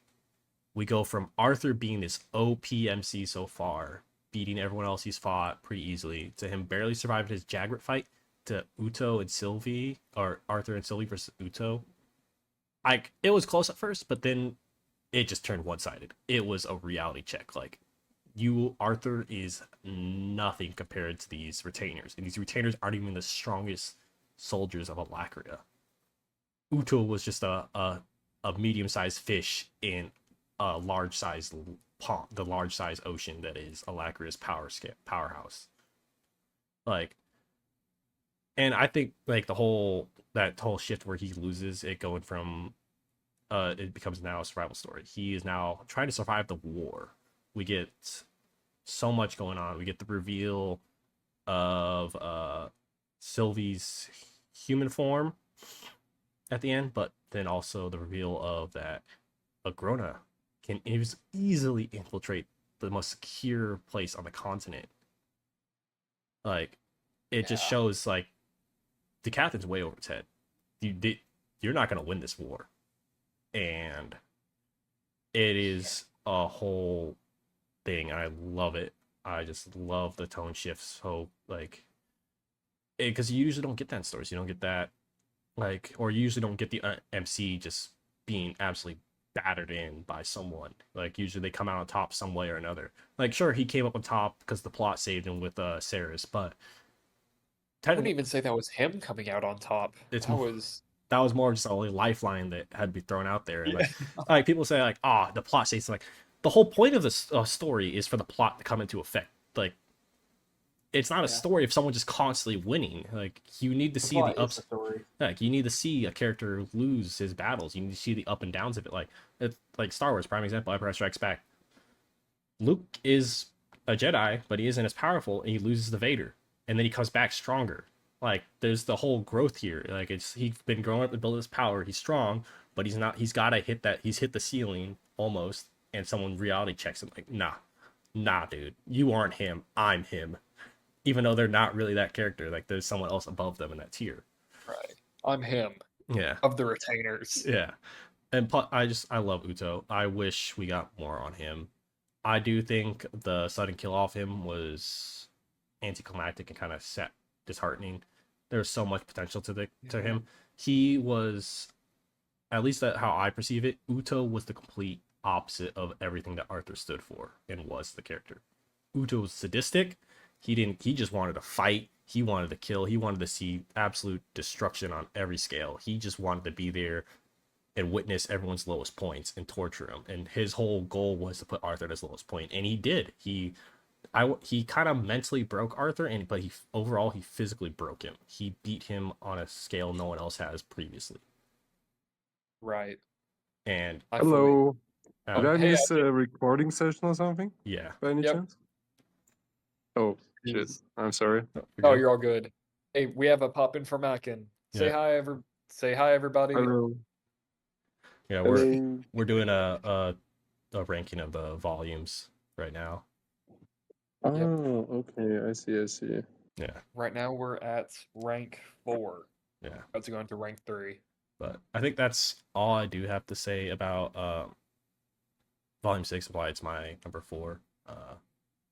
Like I said, 4, 3, 2 can definitely be interchanged for me. That's fair. Do you want to do 3 or do you want me to start it off? I'm fine either way. I started off for the last one, so you can do this one. All right, I will do number 3 then. Mine is volume 9. Ooh, interesting. I fully understand that. Yeah. I wish I could put the OG cover on here, but my image isn't transporting over. It's like we didn't talk about this, but these covers, like OG to new ones, some of the new ones are better, some of the old ones are way better. Like for me, volume 9, the old cover, oh, it's not even just the art style, it's just I think it shows the relic tombs. It shows the kind of the scale of the relic tombs in a sense. It's really done really well. This one's a little more smaller in scale. It shows a certain moment in the story, which is the portion where he gets his Jin armor, where he goes into the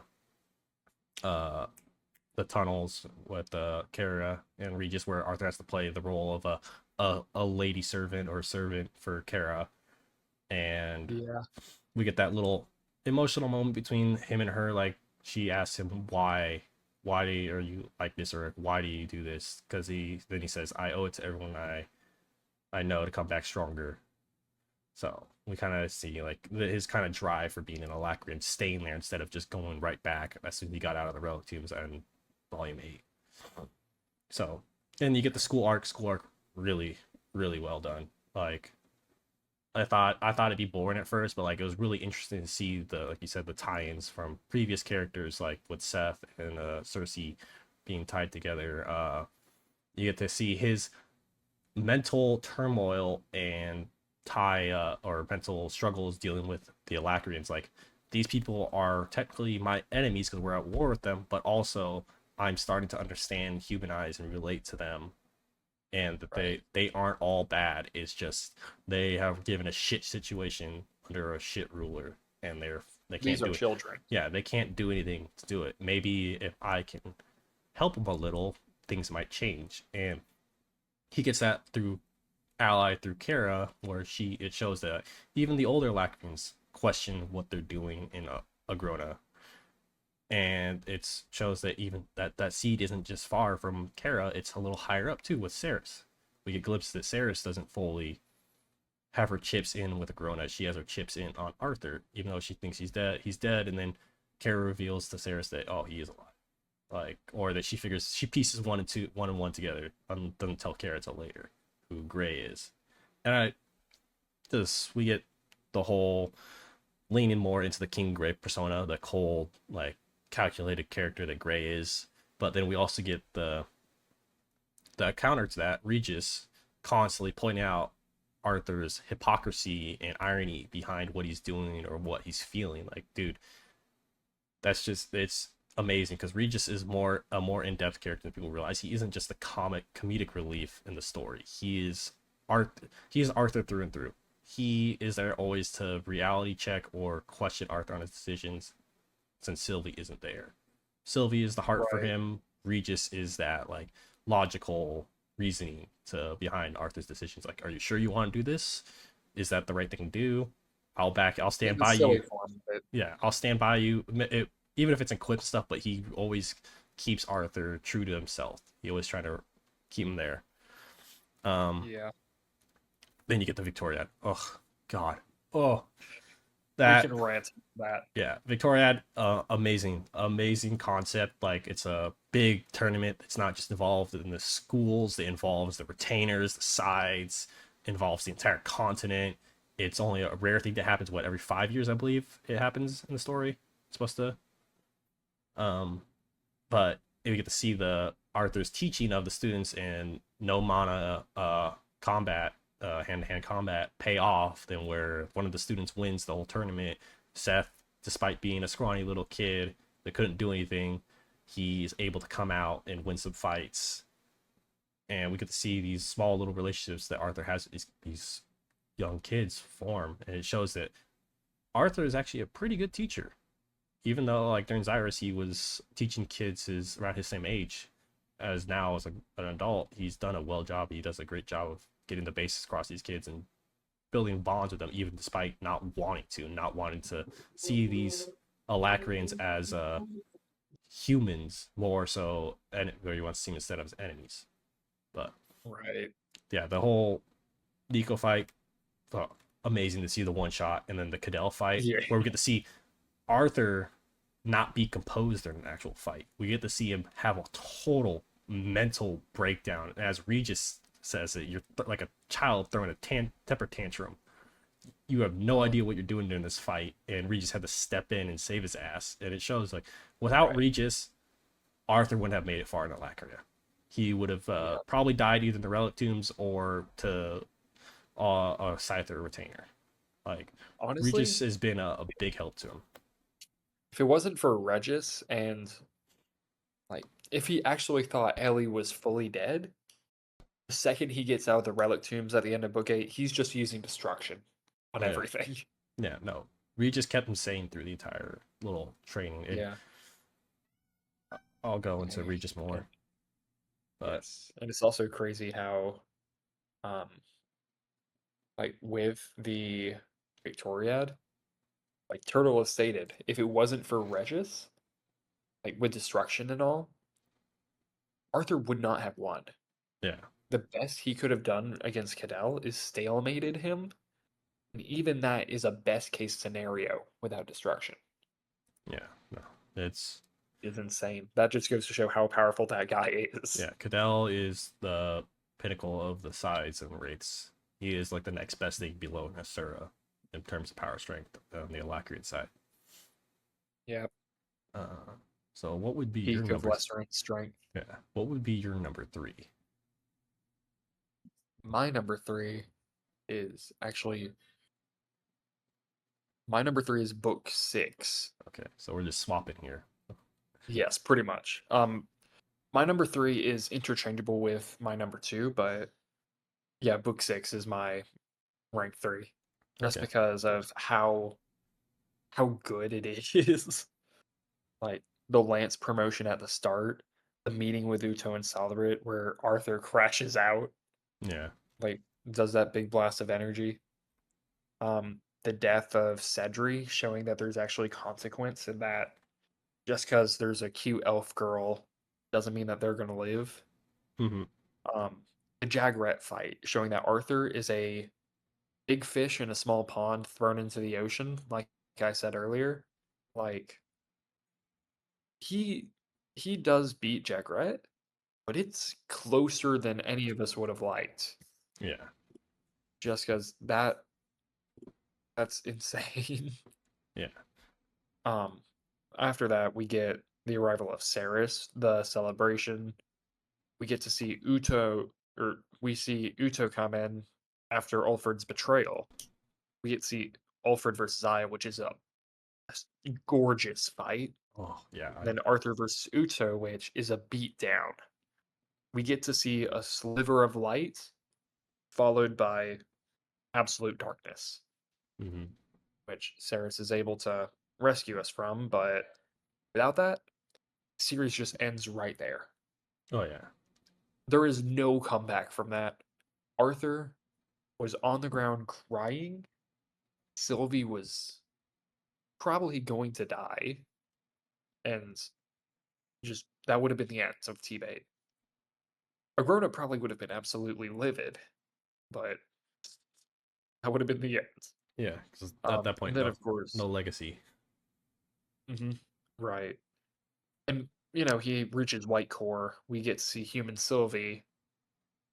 Then a grown up pops up, which that was insane. Just saying, hey, Yeah. Which is still I'm the probably, person that you've been fighting against. which is probably Leave the still, war.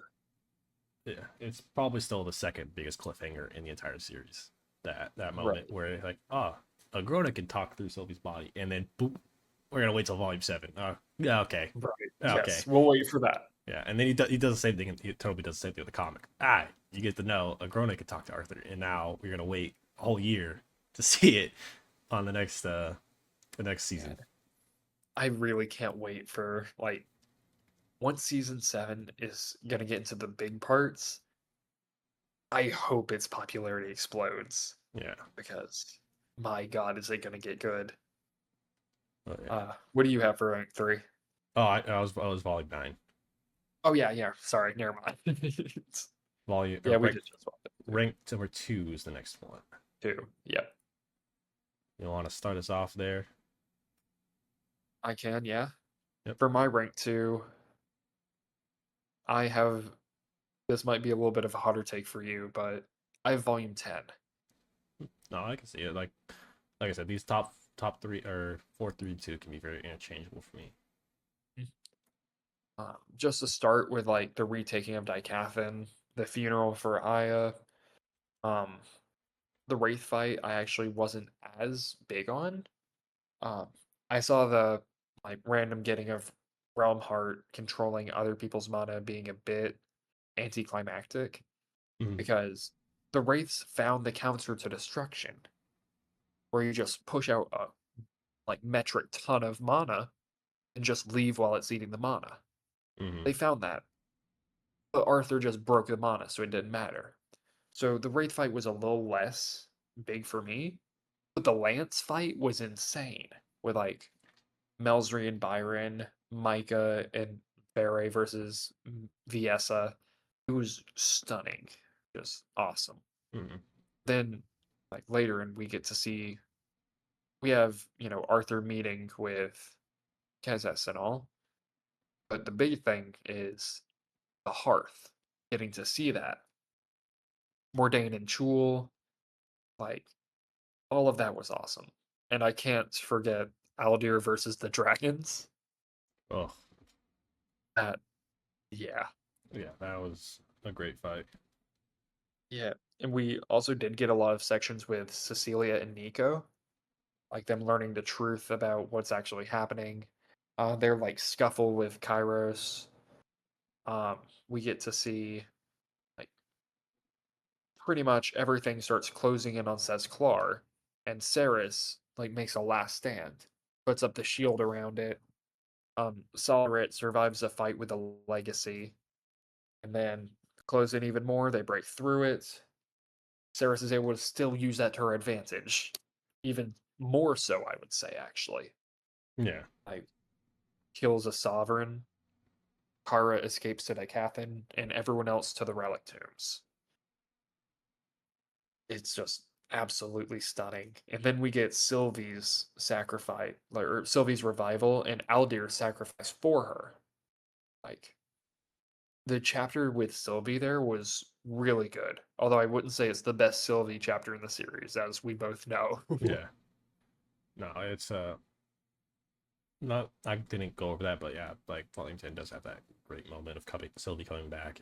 It's very touching, very great. Finally, after two and a half volumes of him struggling to do it, he finally is able to do it himself and bring her back. But I do think all the year sacrifice was kind of and it could have been different. No, I agree. Like, I feel like it was a waste of his use in the series. yeah, but it comes in later effect. It comes from because it's like if Arthur had sided with that brought like let Aldir live and used him as an ally, Kezis wouldn't have supported Decath and probably would have just sent the dragons down to absolutely just wreak havoc and destroy everything. So Right. it makes sense in a story standpoint, but there wish we could have got more from him because Aldir was a great character. The dragon fight, oh, amazing Yeah. fight. Like what did he? I forget what he said to them. God, it was if they won't value their lives, neither will I. Oh my god. Right. He took on 10 dragons like it was nothing. Like it just showed And all like the the is void spell, the thing that actually was threatening the legacy, he just dealt with like nothing. yeah, like Like it Aldir's just on another level. yeah, he's us I think he's on level to challenge Kezes. He probably could have challenged Kezes almost. Ooh.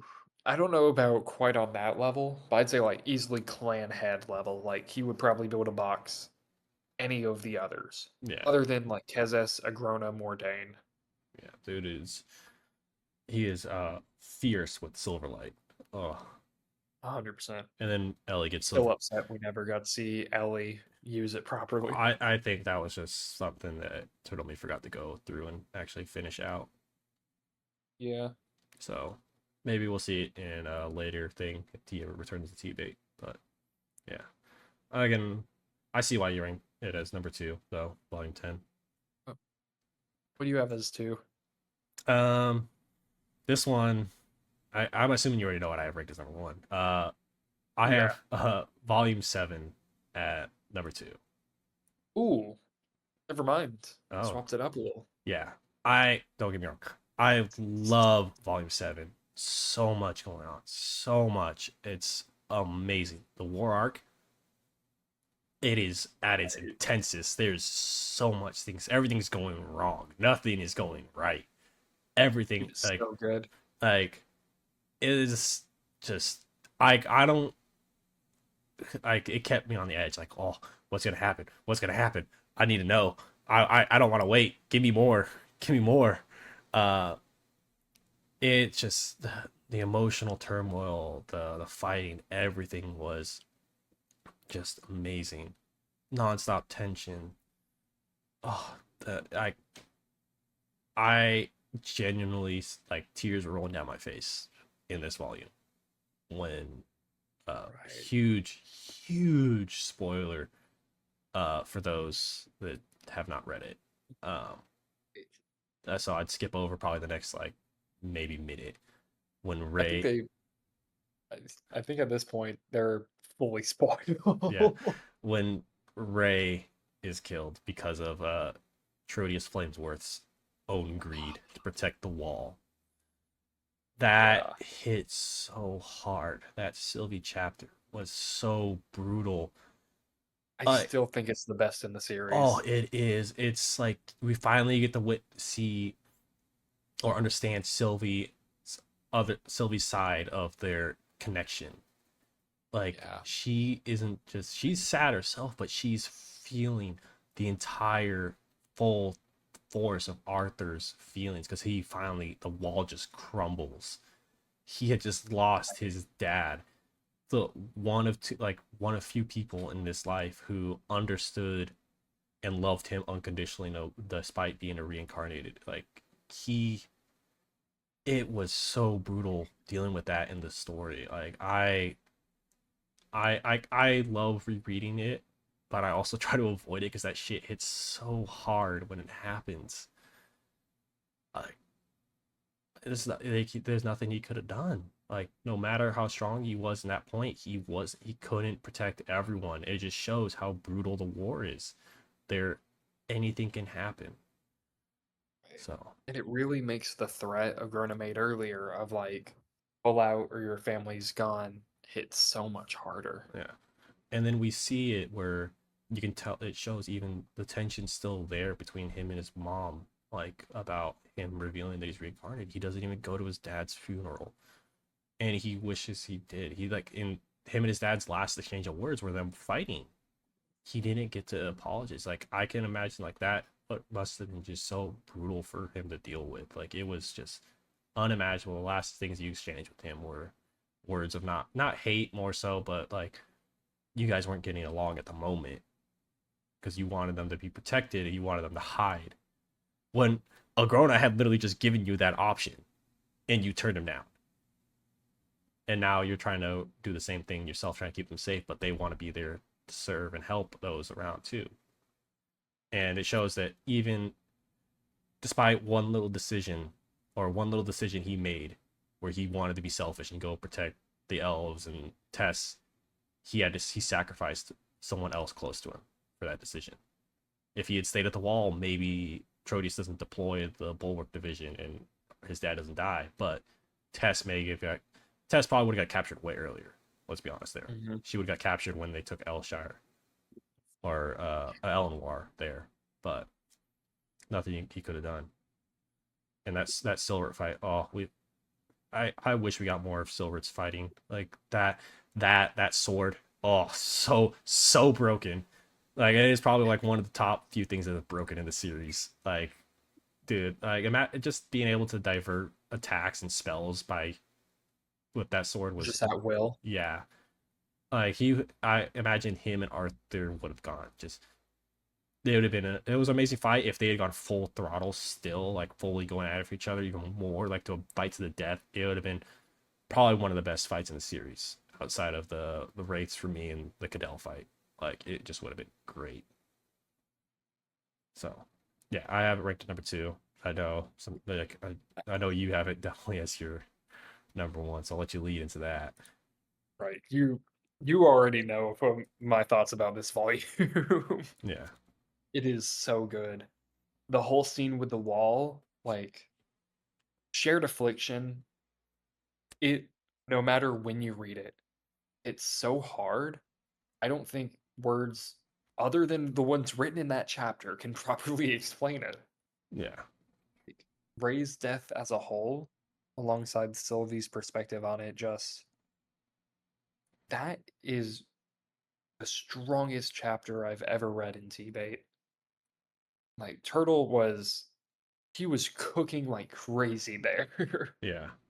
And then following that up with like we have the setup to the fights with an Ediston, like the freezing of the whole bay, getting ready for the battle, all of the slaves coming out to fight, Arthur being able to tell something's wrong, so he flees to the like goes to the castle to talk to the commander. Byron gets there first just to like chew chew Arthur out in front of the commanders, only for Cadell to be there. Yeah. So, Like, and we get to see Boons, a character we've connected with a good bit, die from Cadell. Cadell goes crazy. Like yeah. he's on a generational gauntlet run. He like one shots Byron, no effort, takes out Virion and all of the others, Sylvie can't do anything. Arthur, he's shook. He tries to fight Cadell, uses like sorry, all the words are getting to me. I'm trying to say everything at once. Um, he uses static void and tries to hit Cadell from behind. Cadell fully turns around and reacts to it like he wasn't stopping time. Yeah. And that's just with that. The constant gray POVs throughout really kind of put everything into perspective for how Arthur became like this and how hard this is hitting. And whenever like Cadell reveals that, or at least to his belief, they have Arthur's family captured, Arthur tries to surrender immediately. Like pretty much talks to Agrona in Sylvie's form and says, "I'm done fighting. Please." Like he tries to surrender the entire continent just for his family. Yeah. There is no other story I know where a main character fully gives up like that and the main villain refuses. Yeah. And Agrona's. rolling into the final battle, like that whole section. And we didn't. Ah, I didn't even talk about. You haven't even mentioned it either. The 2 versus 1. Oh. oh, you know I'm getting to that. Oh yeah. Oh, the final fight where Arthur at first is just against this random, random scythe, which he then figures out, oh, Elijah? How did you what? What'd they do to you? Why are you fighting us, man? We're chill. We're friends. And he still is going crazy. Um, pretty much at this point, Arthur's starting to win against him until he pretty much pulls out the whole, oh yeah, I'm Nico, by the way. Yeah. And then it starts being more even till he goes into phase three, of course, because at that point he's just done with everything. Um, even in phase three, he's still like 50-50 with Nico, but has the edge. Then we got Cadell out here, not even trying, beats like everything Arthur does. Arthur is just fully trying to counter the smaller actions of Cadell now, Yeah. and it's just insane. Yeah. Arthur, there's no way around it. Arthur loses here fully. Yeah. Like he's going to die. He's. And Sylvie, the person that Arthur has been closest with this entire life, sacrifices herself so Arthur can live on. Yeah. It's It's so good. it's a great fight, and it just this that moment that whole situation is where a lot of people are like, I don't like Tess.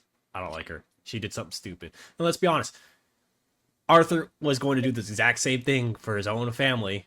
He would have done the exact same thing. So like Right. he has no room Did the same to thing. berate her. No one has any room to berate her. But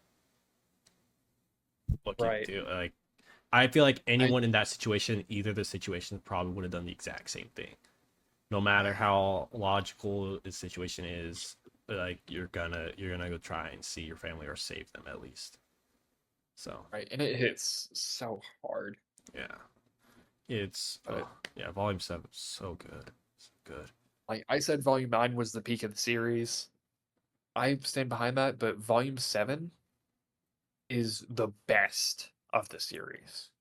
Yeah, Like, there's no way around that. Volume 9 is the plot's peak. This is every single other aspect peak. yeah. But let's go ahead and go into, since I know you're probably Foaming at you the probably mouth. can't hold back from talking about it. Let's go ahead and get into yours. Now, my number 1, volume 8. Oh, oh, I volume 7 is so close to this one. Like I think on a scale of 1 to 10, volume 8 for me just beats volume 7 by like 0.1. Like they are so close, they are so good, and they feed into each other so well. And it volume 7 just has that big ass cliffhanger. It's like, is he dead? What happened? Right. And then we start out volume 8. I think this is probably, well, it was one of the most best openings to a chapter in all his writing. Like the whole like concept, like maybe he's dead, he's just floating around a sea of reflectionless black. The writing for it was just phenomenal. And then hearing him remember, like, I was more than just hands and feet. I had a name. I was Gray, King Gray, and I'm like, oh God, the whole opening is just phenomenal. We get that. We get him coming, realizing what's going. Like he survived. How did he survive? We don't even know that at the beginning, and then we get the reveal. And Arthur is my favorite character, but the Sylvian Regis, amazing. For me, Regis beats Sylvie just by a hair, a small hair. He was the most. That was just the probably. It was a funny ass entrance, but also like really big. Like we finally see this Ackroyd that had been in his hand for so long culminize, and it's not just a weapon; it's a sentient talking weapon. And it first off, it just takes the form of a small little ball, purple flames, and it's like hinting like Arthur might have a chance of getting more power. It's not just with mana. What has been taken on the concept is purple so far. Aether and Regis took that kind of form of like we're getting a glimpse of what Arthur may be able to achieve in this volume. That whole opening sequence is amazing. The whole them having their debate, Arthur having a mental breakdown about like if you had appeared sooner, I had been able to save everyone. And like you realize, you think about it now later or going through reading, like you realize like even if Regis appeared then, he wouldn't have been able to do shit in that fight because he would have just been a small little ball of flame. And Arthur had no control of Aether really, besides a small like understanding of it through his phase 3 of his beast will with Sylvia, but he wouldn't have been able to do anything. That fight still would have turned out the way it would have, and most likely Regis would have died in that fight too. But then we get introduced. Yeah, Cadell was just, like I said, he was on a generational gauntlet. He was just handing everyone hands. Like you want hands, I got hands for you. He's just going left and right to everyone, and it just solidified him as that terrifying monster in Volume 7. But then we get to see Arthur now back at stage 1. He has no mana core. He's having to rebuild himself, figure out how to get stronger.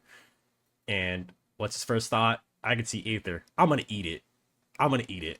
Like I don't know what the thought process. Not even eating the Aether, eating the guy. Yeah, he was eating the essentially. I don't like the what were they? What did he call them? Chimeras. Chimeras. Yeah, just biting it out, and we just like, oh dear lord. Like the story, the volume 8 for me was peak writing, and it was also just peak action and peak comedy. I don't know where Turtle Me got a sense of comedy from after writing for so long. Like all of a sudden now he's like, I know how to write jokes. I know how to make a funny character. I'm gonna make him. There had to be someone on the side giving him jokes or like helping him write this character, because it's either it was Regis as a self insert and it's just Turtle Me speaking through a character, or he had someone helping him. Like Regis is unfathomably hilarious, but also very realistic in a sense. And I love all the callbacks to Arthur's like the Earth pop culture and stuff that Regis makes. And like Arthur's like, how do you know that? Like, well, I have your memories, so I can make those callbacks. And the Uto memories too. Those being tied in. Oh yeah, I love the when you see the little creeps out of Uto come out from Regis with especially when my favorite female character, Kara, comes on the scene. Like, oh, I am Regis whenever Kara's around. I'm like foaming at the mouth, like she's my favorite. I do think Kara was like kind of like a fully realized version of Tessia, just the Alacrian version. She had the potential and build up, but it's like Tomomi didn't have to build her up to be that character. He just didn't have to fill in those gaps because he could introduce her so later, and she was already that character.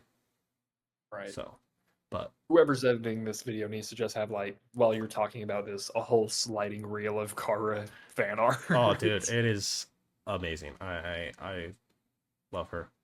Like Kara's amazing. But carrying on through in the volume, there's so much new stuff introduced. The concept of Aether, how to harness it, creating the core, the Jinn, the relic tombs, the keystones, the whole challenge system of him having to go through the relic tombs and figure out everything, the mirror room. There's just so much going on. It's so great. We're getting all this stuff. Like, I think the Relic Tombs, Alacria are definitely Turtle Me going back and fixing how he did the Decathlon arc with the adventuring and all that stuff. 100%. This is him redoing that. He had finally realized like what I missed, what he did wrong. He's like, I'm gonna make it better, and he went with the Relic Tombs. And the Relic Tombs is such a amazing concept, a whole space outside of the world that scales in Pocket how, dimensions yeah, upon pocket dimensions. and then it scales to the strongest person in the room, and we get to see that in the convergence zone. I wish we got more convergence zones. It sucks we only got the one. I wish we got more.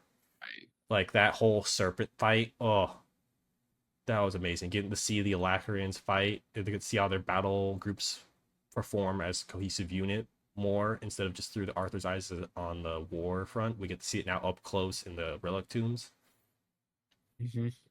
Uh, yeah, You can definitely tell they were hyper specialized in relic tombs warfare. yeah, like that's what they're all built for, to do that. Like the whole concept of the caster, the shield, the striker is it's a Right. phenomenal way of limiting the Alacrians so they aren't individually too powerful, so they can't really fight all around. They're not all well rounded, but they work so well together when you put them together. Hmm. Unlike the Decathans, who are versatile, they can bounce around, they can do one Honestly, thing and stuff. But they on their own they're strong. The Cathans are on their own strong, but Alacrians on their own are still strong, but together they're even stronger as a group. honestly, you got me thinking now. I halfway wonder if the individualized, like specified strongness, like kind of general weakness, might have been an adaptation to the relic tomb scaling to the strongest person. So like lowering their overall level, but hyper specializing to get around that. I I think it was so like you could send in more people as a group and not worry about one person being too strong, way stronger than the other, so like the others can't keep up. Right. They make up for each other's weaknesses in the relic teams. And Which Arthur ruins, but yeah, but all the new Aether beasts that come into the relic tombs, how they either manipulate Aether or mana is just amazing. We get so much new concept and lore to the world. It's so good. It's I just like I can't even like really explain it half time. There's just I just love this volume so much. It's definitely my most re-listened to and reread volume over and over. Uh, Mhm. this we get to see him rebuild. We get the lava baths. We get the him figuring out how Aether works, and it's just because it's a whole in-depth. Turtlemy thought a lot about mana, but he definitely spent a lot of time thinking about how Aether operated in the world and how it Yeah. functioned. And I think it's Mana amazing. he dabbled, Aether he delved. Yeah. And then we get him coming out of the Relic Tombs experience, realizing like I'm in Alacrita full on. Like, how the hell do I get back to Decathlon? Do I go back? Do I try to make a life here? Or do I try to figure things out here? We get introduced Alaric, Corbett, the whole blood ranking system of Alacria, the politics of it. There's Right. such good stuff. And it's like this is where Arthur becomes OP. Like he comes out of the Relic Tombs already figuring out Aether a little bit, and we get the first test of him actually fighting the Lacrians in what's the little town called? Um Uh Mayburn. Or Mayburn. no, not Mayburn, not Mayburn. Sorry, that's a place in Dycathlon. I don't know why I said that. No, It's a town. Marintown. Marintown. And he fights the two students from Windcrest Academy? Or no, Winco, I forget. It started with a W. But I don't remember the exact name. It's but he been too fights long. those two students, and we realize like these are stronger Lockerns, right? They're pretty strong on their own. He makes it look like he's playing with toys. Like they didn't even like the we get the little POV from the girl's side. Like he had every opportunity to kill them, and he just didn't. He could have easily, and they're lucky he was not their enemy. And yet Right. we all secretly knew Arthur is an enemy of Is Alacria. He could kill them, but he just chooses not because he's trying to hide his identity right now until someone figures out. And that's where I love where the fact that he tells Kara his name's Gray, like it's a little hint, like yeah, I want the people that know who I was to know I'm here, but also I don't want everyone else to know who I am. right. And it's just just so. He's choosing his battles already. And then I love Alaric. Alaric is a great another addition to the cast. We have an old grizzly war, not I'd say not war veteran, but he probably served I in think to the an extent, yeah. he probably served in the Sezklar Vekor War, but an old Right. grizzly spy who later on is revealed that he actually his commander was Cynthia, Yep. Cynthia Goodsky. and it showed like Turtle must have done some like good research on PTSD because it shows in Alaric we get glimpses of his PTSD, is the ghosts of his past haunting him, why he dives into his alcohol later in the story. But Alaric helping Arthur despite Arthur's him knowing immediately right off the bat, you're not from here. You're not from Alacria. Which But, also probably was a good like peek into his spy activities. yeah. If like the very first second he saw him, he was like, okay, this Yeah. guy's Dicathon. But I can milk him for some gold to get myself some alcohol. Right. And then people don't talk about Corbett much. Corbett is an underrated character in my opinion. Corbett is amazing. The way he plays the politics of the Alacrian system, the way he also can him and Arthur like exchange a mental battle. Like it's a more human version of Arthur and Kezes. Them constantly like exchanging words, trying to help each other, but also get around the upper hand on each other. And Sovereign's Quarrel, I really hope Totally makes that into an actual board game. I really want to play it. That sounds like an amazing board game. I think he's working on it already, but yeah, that's we need it. That's an amazing concept of something new that's been introduced in the story. Getting to see that, and then how it constantly going back to getting referenced. Like this whole war, this whole story is essentially one big Sovereign's Quarrel for Arthur. He's trying to outwit his opponents every time, figure out the best way to win while not actually getting true wins. So, Volume 8, all in all, for me, just phenomenal. Volume 7, 8, phenomenal pieces of writing. Turtle Me was on a generational cook session of whatever the hell he was taking to write those stories. He just only problem Volume 8, the LA POVs. My only downside. Right. But like I said, I skipped those. I'm like, nope, let's go. Let's go back to the Relic Tombs. Let's hear more about that. Let's hear more about the Alacria. So. Right. And the LPOVs do have good aspects. Yeah. I'm not saying they're fully bad, but just they could be better. Yeah. Which from what we see in volume 7 and 8, we know they could be better. Yeah, I do think it's also like the placing of them in the ebook kind of screws up the flow a little. So, but I think I'd rather read one LEPOV every few Alacrian chapters than 12 LEPOVs back to back to back to back. Yeah, no, that doesn't sound pleasant. So, yeah, that's my number one. Yeah, overall, very the whole story as a whole, really well done. I give props to Turtleby for his first story ever written and published. Dude, probably put out one of if not in some people's opinion, probably in my opinion at least, the best fantasy story out there, and an isekai, best isekai there is to me. I'd say probably one of the best fantasy web novels out there for like all the factors that went into it. Yeah. Just to do like a final ranking so we can have it all in one place. I have for my rank 1 volume 7, rank 2 volume 10, 3 is volume 6, 4 volume 9, a shout out for rank 4.5 8.5, yeah, rank 5 volume 8, 6 volume 4, 7 5, 8 11, 9 3, 10 2, 11 12, and 12 1. Yep. And for me, volume number 1, volume 8, Ascension. Number 2, volume 7, Divergence. Volume 3, number 3, volume 9, not Retribution. What is it? What is the title for it? Is it Retribution? Where's the Reckoning? Reckoning, yeah. Volume 9, Reckoning. Number 4, volume 6, Transcendence. Number 5, volume 10, Retribution. Number 6, volume 5, Convergence. Number 7, volume 4, Horizon's Edge. Number 8, volume 12, Apotheosis. Number 9, volume 11, Providence. Number 10, volume. Volume 3, Beckoning Fates. Number 11, volume 2, New Heights, and number 12, volume 1, Early Years. Awesome. Yeah, it's a good story.